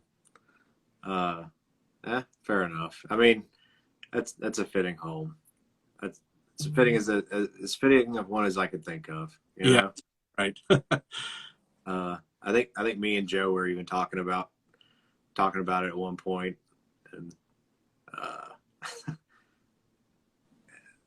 Joe said basically the same thing. I think in your direction, like, better musician, both of us combined, or something like that. I don't know about that, but I mean, there's definitely maybe other people that deserve a little more, but it just happened to work out for me, so I got lucky. And Oh yeah, what am I gonna do? Wasn't gonna say no. oh yeah. I'm trying to look at my little list here. Sure. It was like we kind of just bounced around from one thing to another and haven't really had to reference this too much, honestly. Fucking talk, man, about myself forever. Yeah. That's what these are for, man. Yeah. People want to know about you, not me. But I don't know. I kind of like when these kind of take more of an informal, just kind of hang out sort of tone. Sure. I've said that on here before, but like like my little list. I don't like doing the typical questionnaire. I like just kind of hanging out, and if there happens to be a little bit of dead space just because I'm awkward, then I got this to fall back on. Yeah. What are you gonna do? Right. Let's see. So Well, let's do it. Huh?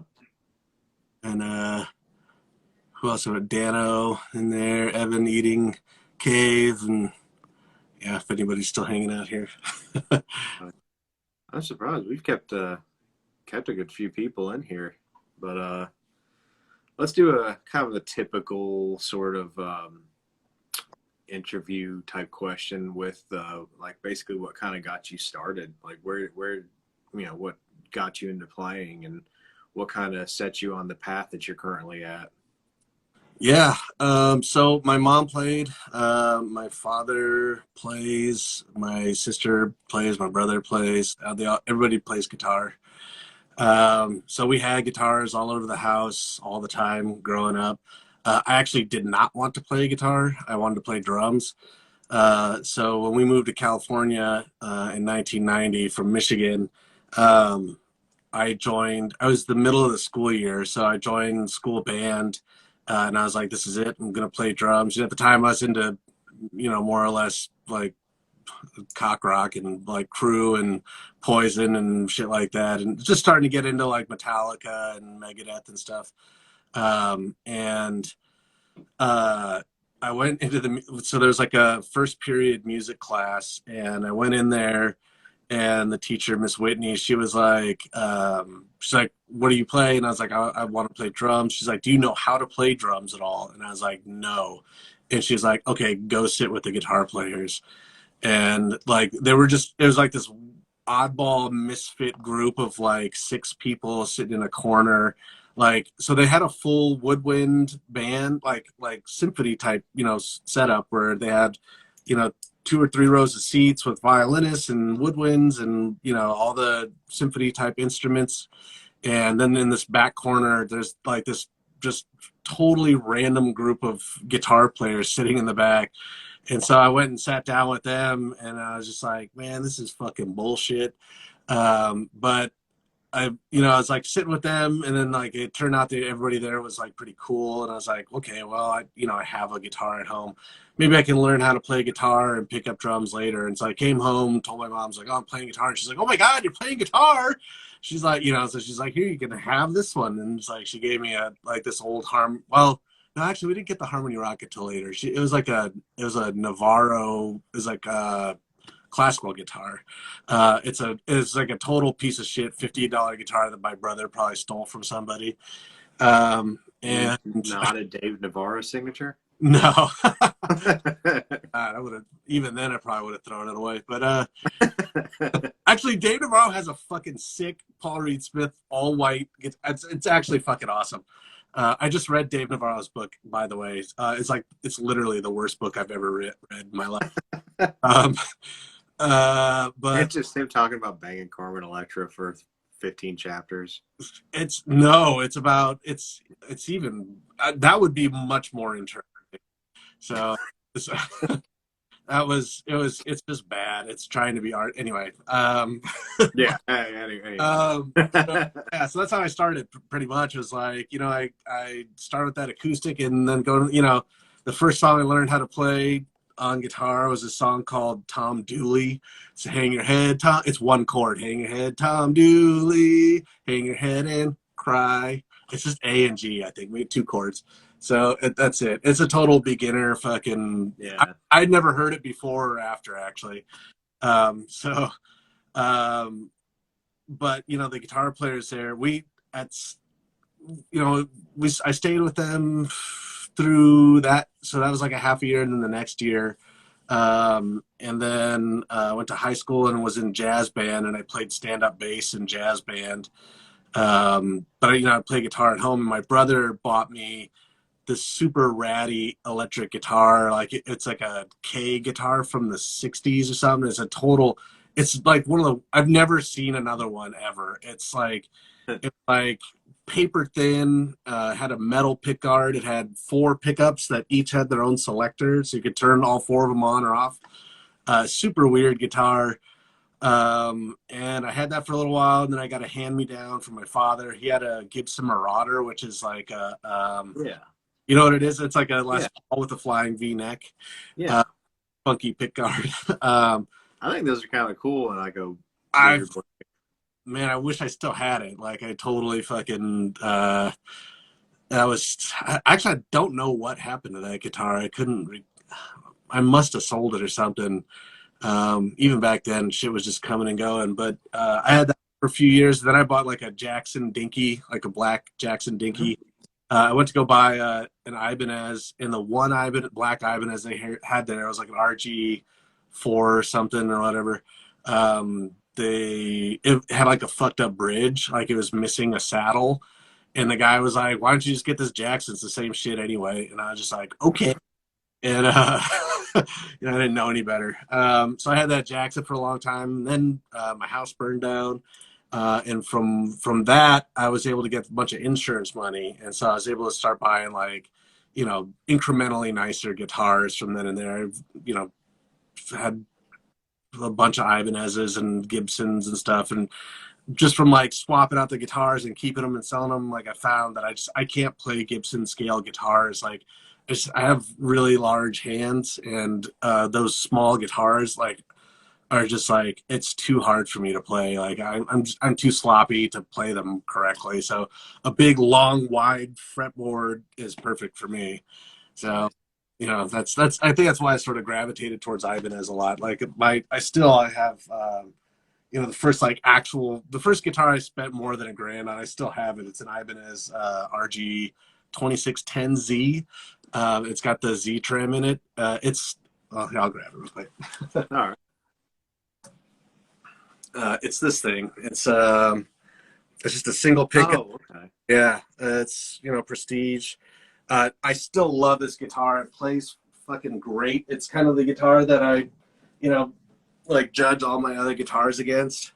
That's such a fucking awesome guitar. It came with one of the worst pickups ever in it, a Trembucker, which sounds like it's so bright and so nasal. It sounds like a banjo or something. So I swapped that out. I was an EMG guy for like a decade. And then I was a Duncan guy for a decade. Man, actually longer than that. EMGs and Duncans for longer than that. But I just recently started putting bare knuckle pickups in all my guitars have bare knuckle pickups in them now. I'm pretty stoked. Those We talked about a couple of them, I think. Yeah. Most of them are Juggernauts. A couple of them are Ragnaroks. I have like one Black Hawk, like a War Pig in one, like just a kind of a selection of stuff in there. Most of them are Juggernauts. So the Juggernaut if you had told me I'd be playing and loving a Misha Mansour signature pickup, I wouldn't believe you, but here we are, man. That guy's got great taste in pickups. So I think that pickup is fucking amazing. It's just like perfectly balanced with the like mid-range and the top mid bite and everything that I like. So yeah, I've just been putting that in everything I got now. Is all bare knuckle at this point. So how do you like it versus the Ragnarok? So ideally, like I would record one on the left and one on the right and like mix. So the Ragnarok is similar to the Juggernaut, but it's got a little bit more of like the really air band brightness, like 10K and above, and it has a little more sub also. I feel like they were like I feel like the Ragnarok, and I don't know this, so I'm talking out of my ass, but I feel like the Ragnarok, it feels like it was probably like a prototype when they were trying to figure out the Juggernaut, because they are pretty similar other than those two things, and like they just decided to put it into production also because it's such a great pickup also. So just a little brighter and a little subbier, like just slightly wider range, I guess. But the Juggernaut itself is like in the perfect range for me. So the Ragnarok's great also. So yeah, I think that's most of them. I got the Black Hawk, Juggernaut, the War Pig. I got a couple others that I can't remember, but Red Rock sounds a little bit more kind of up my alley. Yeah. I don't know. I do. I am a bit of a sucker for. I don't know. I think of like maybe like Behemoth, like Demigod era Behemoth, like that kind of tone, like a lot of Mesa, like that. You know, kind of not quite scooped, not scooped completely scooped out. Yeah, a little darker. Yeah. Yeah. Yeah, I think. I mean, also like the thing with the bare knuckles too is that I didn't go for the highest output sets. Like all the what I was using the blackouts before with the Duncans, and the thing I liked about the blackouts is not that they are an amazing sounding pickup. They sound fine, but they sound almost the same across guitars. Like the woods and stuff like don't, and the weight of the guitar like don't really have a whole lot of negligible amount of influence on the way the pickup sounds. And so that I liked that, but I mean, I wasn't like dead in love with that sound. So, you know, the bare knuckles are a little more, they're low, they're much lower output. They're like medium high, like they're not high output pickups. They're like medium high. And for tracking, it just sounds so much better. Like I had so much trouble. The more that my ear has gotten attuned to like you know the sound of tracking and stuff, it's just like I like the lower output for it. Just sounds better on record. Like it's easier to work with for me. Like than having that really high high output kind of sizzle on top. I would say probably. Do you ever do like DI? Like, do you track DI Yeah. at all? Yeah. You? For like reamping and shit. Yeah. So every time I record a guitar, I have the signal. I have this Creation Audio Labs MW1, and so that splits the signal. So I split one DI out back into the interface, and then one through my amps and through the cab sim. So I always record the DI just in case I want to reamp later or whatever. It's mostly just because, like I said, I'm really prone to changing my mind after a couple of days or so. So I'll hear something, be like, "That sounds amazing," then I'll come back and be like, "That sounds like shit," and then just like reamp again. So. Do you find like the lower output on the pickups kind of helps get a more usable DI? Because I don't know, like I've had a couple of times that I've done, like I've tracked with a DI. Yeah. It was like I was using EMGs or something, and I don't know. It was really hard to find this sweet spot to not like, you know. I mean, like I have to do less EQing. So that's, I mean, that was kind of the point of buying into all this analog gear for the studio, which is like, I want the signal coming in to just need the barest amount of fiddling with. And, you know, it's like, you know, if you have a good signal coming in that you don't have to mess with, it's just so much easier than trying to, you know, have like a really complex EQ curve. And with the, you know, with the blackouts, like I said, those are fine pickups, but they do have that sizzle in them that, yeah, so like, I mean, those blackouts are so high output. They're great for live. And like, especially if you need to feedback, you want to turn your guitar towards your amp or something and feedback. But it's like I would listen to the DI tracks, the blackouts, and they would sound like they were being run through a low tube screamer or something. Like they were like slightly distorted. Not crazy, but yeah. But I mean, that's all stuff that you would probably EQ out when you start reamping. So having just like the, you know, the not having to EQ the signal so much is nice. Just having like you know, coming in like sounding exactly like what I want it to sound like. It's fucking great. Gotcha. One of these days I'm gonna invest in either, you know, bare knuckle or guitar Marie or something like actual high end. I'll buy used Duncans and DiMarzios off of Reverb and shit like that still. So yeah. I've also wanted to try the guitar Marie stuff too. I did talk to Devin Scheidecker at some point about it, but I don't want to, you know, be all like, "Hey, bro, where's my pickups?" or something about it, you know. But I do want to check them out. It sounded cool. His stuff sounds great. So I'm interested for sure. I've also, I'm not tied to any. I was endorsing Duncan for a long time, Mhm. but I don't have a contract with them anymore. So, right now I'm just buying whatever I like. Right. Yeah, there's so many boutique pickup builders out there right now that I want to try, and I've even talked to a couple of them, and they were such cool dudes that I just kind of want to give them my business just because they're Yeah, such good right. dudes, and it Yeah. looks like they make badass stuff too. You Right. know what I mean? There's a pickup maker here in Portland called Arcane, I think, or something like that. Arcan. Maybe it's Arcana. Yeah. Yeah, Uh, yeah. yeah. I That's mean, the one I had in mind. is that? Oh, really? Yeah. Yeah. Him, and then the guy who does Valhalla pickups. I talked to him not too long ago too, and Okay. uh, made a pickup for Cameron from Sangasuka Bog, and Okay. you know He they loved. sound. But I don't know yet. Haven't I don't know. I haven't taken the plunge yet. Last Yeah. thing I bought was like an X2N, but That's your go-to right now.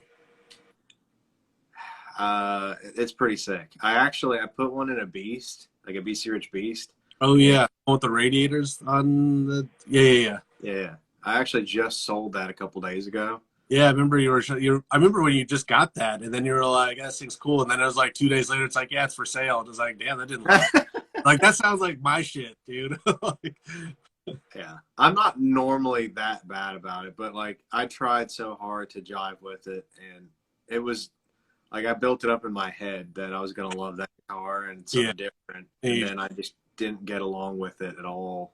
yeah. No, I feel that. The Beast to me is such a like ridiculous guitar that Yeah, it's like because you got the Beast Junior too, like the smaller one, right, or something like yeah, that. So yeah. that one doesn't seem quite as absurd, but like the regular size Beast, like when I finally saw one in person, I was like, this is like a whole tree's worth of wood. This is insane how big it is. Like it's just so massive, and which is honestly kind of cool. Like I'm 6 feet tall, and a lot of guitars like a Rhodes V looks like a banjo on me, right? Like it just doesn't fit. So that's cool that they're making a guitar for a big fat dude that is like like myself. I appreciate that, but it's like it's to me that guitar is just still like it's so over the top. Like it's one of the few. It's when I saw that design, I was like, I honestly thought it was like this is just like too much. This is just like over. It's too death metal, you know. I I guess where I was in such a decent kick, and I'm such a big Brian Hoffman fan, Oh sure, yeah, and that's his guitar. You yeah. know, a lot of people don't know that he came up with that, but Oh, he actually designed it.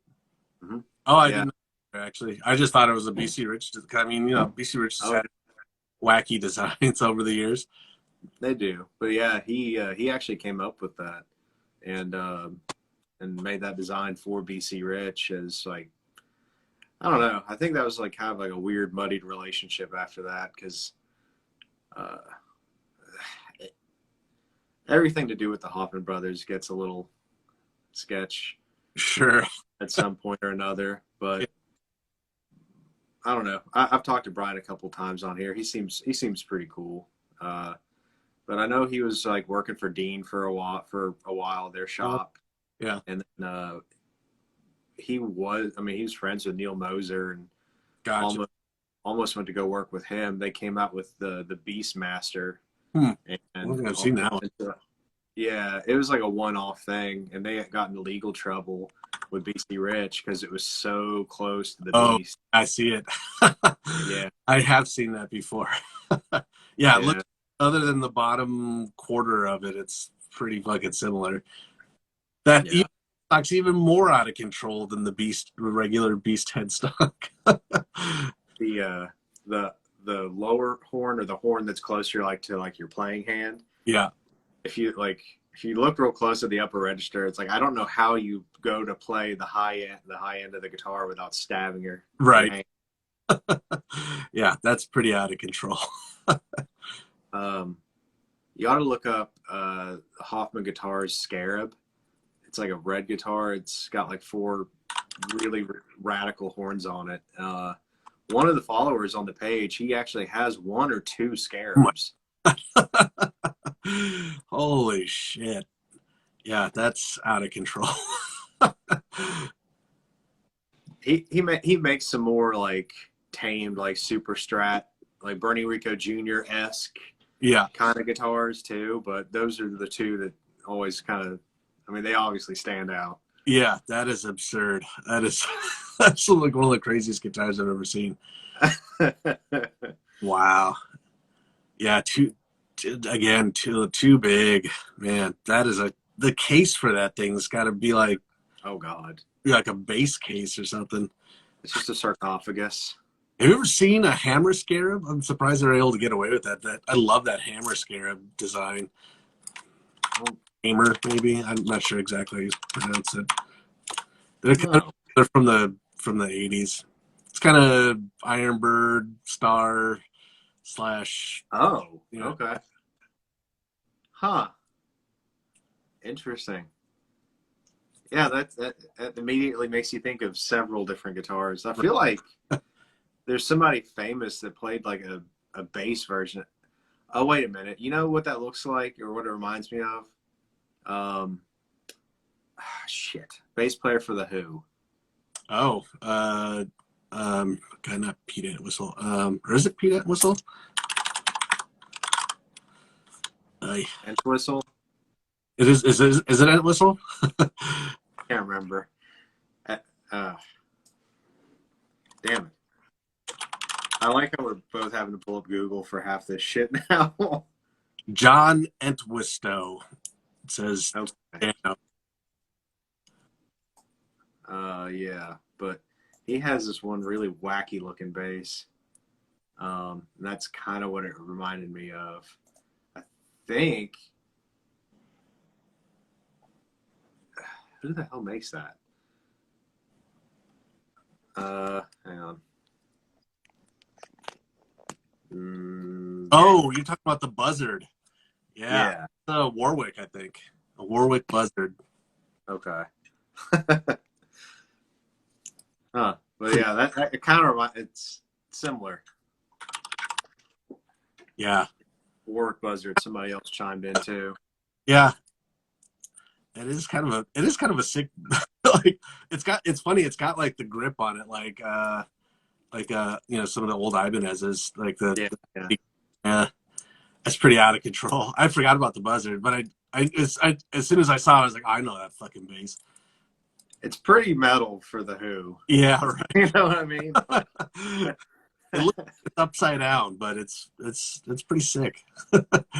Reminds me of like I don't know, like when some kind of Aerosmithy classic rock kind of band, and you see them playing like a Warlock or something. Yeah, right. Dad rocking with like a hard ass BC Rich. Yeah, exactly. I love that shit. It's awesome. It reminds me of like Rick's the Dad or something. Yeah, right. Yeah, if you go to see a local dad rock band and the dude busts out a beast, you know you're in for some shit. Oh God. Yeah, I ended up selling that beast to basically fund a bitch, an NJ series bitch. Oh, nice. Which I'm still waiting on it to ship. It was one of my UK friends. Okay. And it's got like it's got lace pickups in it. It's got a Floyd.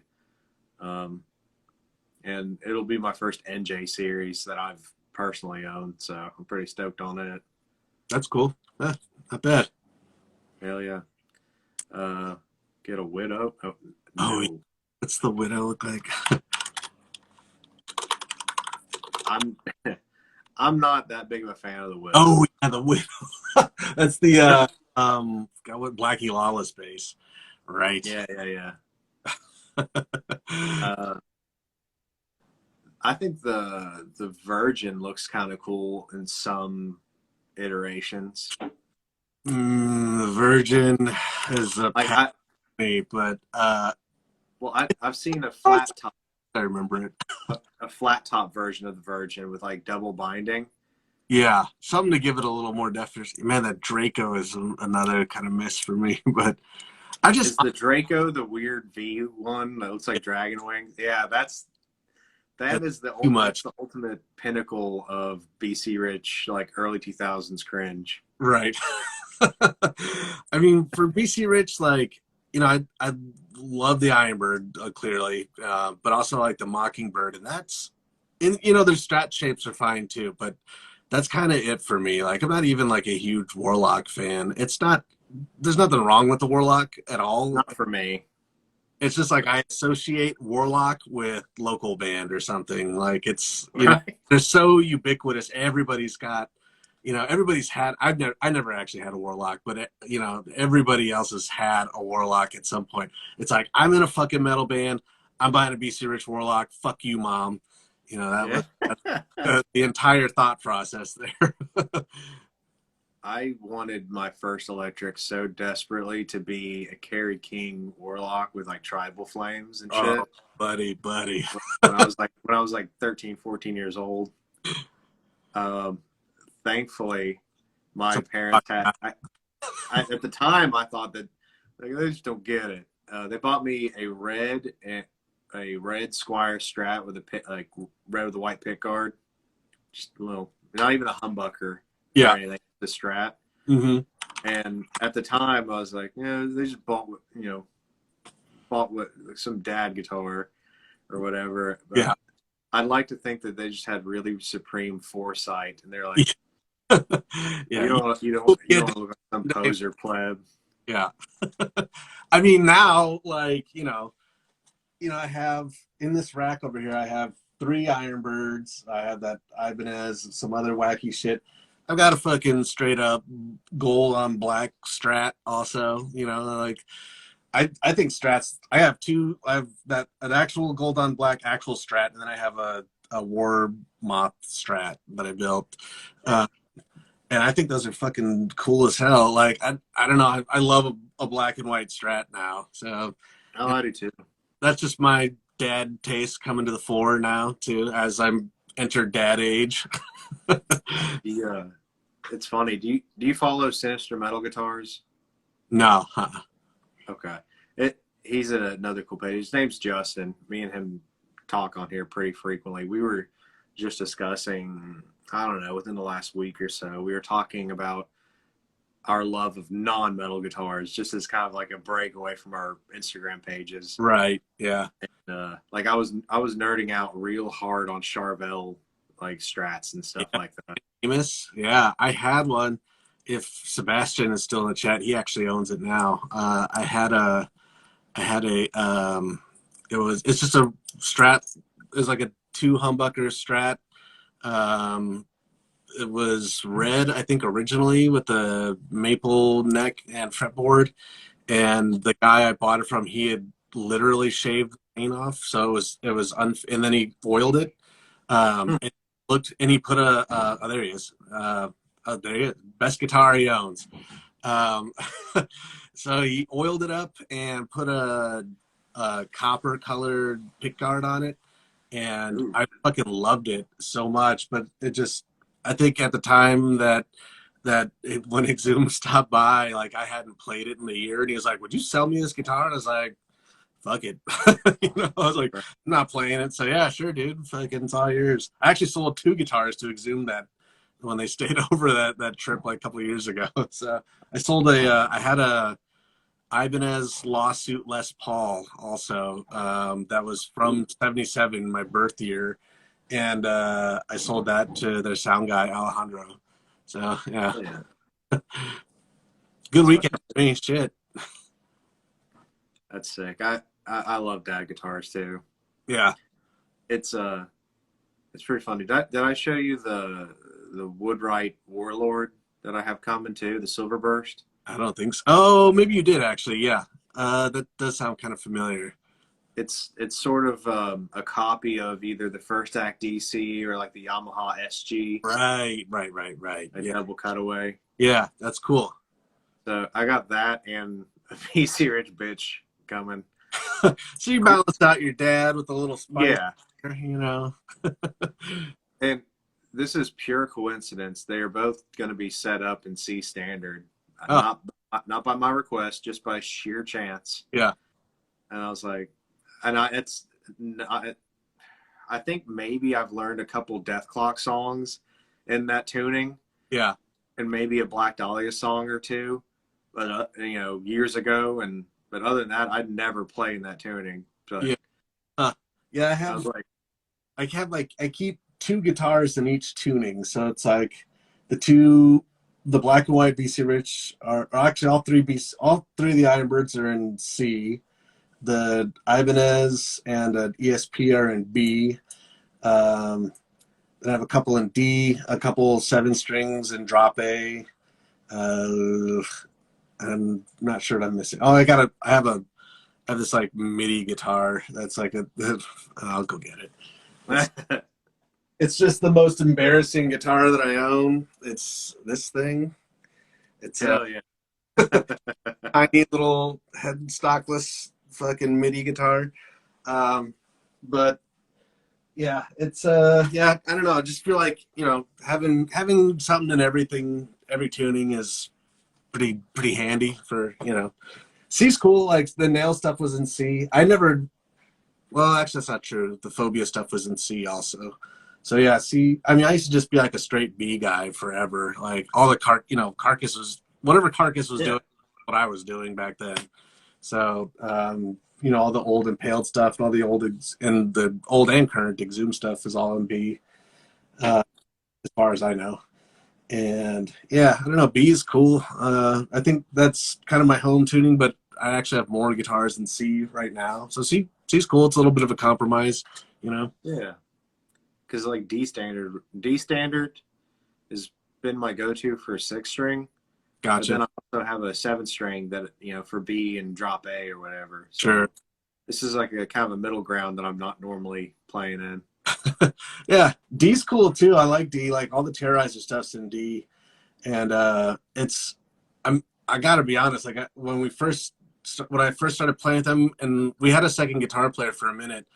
We had one of the guitar players from Sadistic Intent was playing second guitar in Terrorizer, and when he quit, and I was just playing it by myself, I was like, man, this D stuff is like, it's so clear and audible, and like, like you can't hide behind your mistakes in D, really. I mean, same with E. And I was like, I always kind of put the show before my playing a little bit. So if I'm like rocking out, I'm not gonna play 100% correct. But after doing a couple of sets with it, I was like, I like D. I think it's cool. The Impaled stuff's in D now also. So not that I'm playing guitar in Impaled, but D's cool. It's very audible, very another compromise from tuning down just a little bit, not going crazy. Right. I think the Red Chord and Suffocation and Death, I guess, were the ones that kind of motivated me to playing that one. Like, it's like, they don't tune that low. It's like, if they can sound that heavy, then right. I mean, it blew my mind when I heard that all the old Cannibal stuff was in all the Cannibal stuff is in E flat, and then when they got 7 strings, it's now E flat and B flat. So it's not like fucking like all those early records are all in E flat. I was just like, dude, what? When did they switch to drop A? Was it like Kill? Was it that late? Probably. I couldn't tell you. There's a few records in there that I'm not super familiar with. Yeah. I don't even know what they tour with now as far as like how many different tunings or whatever, but like a lot of the early stuff, yeah, E flat, and it's fucking crazy. Yeah. Death metal and E flat. Like I played with the band also tuned to E flat for a minute, and I was just like, and the guy who told me about it, he's like, yeah, we tuned to E flat for that heavy edge, and I was like, bro, like I'm playing B, like E flat. This is like, going back to guitar school or something. Like I feel weirdo playing an E flat. It is weird how like standard tuning and half step down, really even D standard a lot of times, it almost seems kind of quaint when we have people playing, fucking 9 strings and 10 strings and shit anymore. Right. Yeah. I mean, yeah, actually, come to think of it, there was a time for just a second when I was talking to Cattle, and those guys playing just straight E. Like, it's not even E flat. It's just E E. I thought it was E flat. I think it's just E. Like, Oh just shit! E. Yeah. But and I think they kind of compensate a little bit with the 5 string bass though. Right. And then he would play like a whole fourth lower. Yeah. Yeah. I don't know. I think it helps a little bit. It works. When Travis told me that it was an E, I was like, no, it's not. And he's like, yeah, it is. And then I was like, went back and listened. I was like, yeah, this isn't like, I just assumed they were always playing in the middle of the neck, like, or something like that. But no, it's just not. The tuning is just straight up E. And I was like, oh, shit. It's crazy that just regular guitar tuning is a novelty in death metal, Yeah, it really is. You could probably, you'd be hard pressed to name 10 active bands in the extreme scene that are doing that. Like Cattle and Skeleton Wish are the only ones I can really think of off the top of my head, Yeah. But I mean, there was always the rumor back in the day that Pestilence tuned up to F on spheres. I don't know if that's actually true or not, but that was the rumor back when I was a kid. it's weird that rumor has recirculated for several bands too. Like I heard that about Ringworm for a while too, for some weird fucking reason. It doesn't even sound Ringworm. like they're. Yeah. They don't even sound like that. Yeah, they sound like they tuned very low. If I remember. I don't know. I think that was just somebody just trying to sound like they had some clout or something. Right. But fuck it. Man, we've time's kind of slipped away a little bit here. Yeah, it's been two hours. Holy shit. Yeah, nice. Well, let's go ahead and conclude this way I always do. We'll do top 4 death metal. Top 4 death metal bands for you. It could be, you don't just go for like who you think the big 4 are or whatever, because we pretty much all know. Yeah. I mean, yeah, like bands that I listen to still, it's like, Carcass, Dismember, Entombed. Fuck, who'd be number 4? Everyone gets hung up on 4. Remember Entombed, man, for shit that I still listen to. Man, I'm like trying to go to Spotify, looking at my playlists. Let's see, where is Death Is Just the End? There we go. Demolic, yeah. So there we go. Yeah, if I had to pick like some like kind of slightly more obscure stuff, let's see, Gorefest. Well, they only had one record that I really liked, Carnage. I don't know, these bands are not very vomitory. I really like Hemorrhage.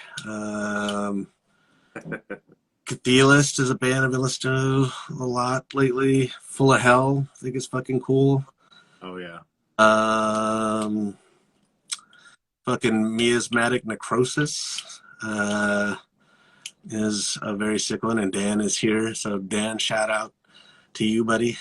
Interment is a good one. Fucking Artificial Brain, fuck, how did I forget that? Really good. Those first 2 Seance records are really good. And I'm just going through Pungent Stench. Oh, I fucking love Pungent Stench. Yeah, I don't know. That's a lot. Regurgitate, fucking some good old shit in there. Nice. Well, hell yeah. I think that covers pretty much everything. Oh shit. No, there was one other thing. Thoughts on the new Carcass? Ah, fuck. I thought we were going to get away with that. That'd be Now, you know what? I listened to it all the way through, just like 2 nights ago, and there's at least a couple of straight up bangers on it. Kelly's Meat Emporium and the first song are pretty good, and there's a lot of like good riffs and ideas sprinkled throughout. But I did feel, for me, it was a little bit of a slog to get through the whole thing. I didn't hate it. Same with the last one. And I don't really fault them. I think that they've got some good ideas, but for me, I've just moved on from that style of like kind of melodic death metal. Is just Mm-hmm. not not quite, doesn't quite rev my engine the way it used to, I guess. But it's I will say I was happy that they had at least a couple of songs on there that were just like legit bangers. Like the rest of the record has its ups and downs, but it's nice that they have at least a couple songs, like at least a couple of new songs that I would actually be like, this is a fucking great song. So Kelly's Meat would definitely be, and I've heard that, that when I heard that song before that record came out, I was like, oh, dude, if this whole record is like this, like I will straight up go and buy a new Carcass record and be super stoked about it. And then I was like, heard the rest of the record, and I was like, okay, well, it's not, but at least it's got that. So, I'll be a glass half full type guy on the new Carcass record, and say that it's got its moments. I could get down with that. Well, dude, I appreciate your time. I Yeah. appreciate you coming on. This was fun as hell. Yeah. Hope everyone else enjoyed it, and keep us posted on Lightbreaker, on any shows you got coming out. I know we're all eager to see what you got, going down the line. Yeah. Thanks, man. Cheers, you guys. Nice to see everybody. Awesome. Everybody enjoy your weekend. See ya. See ya.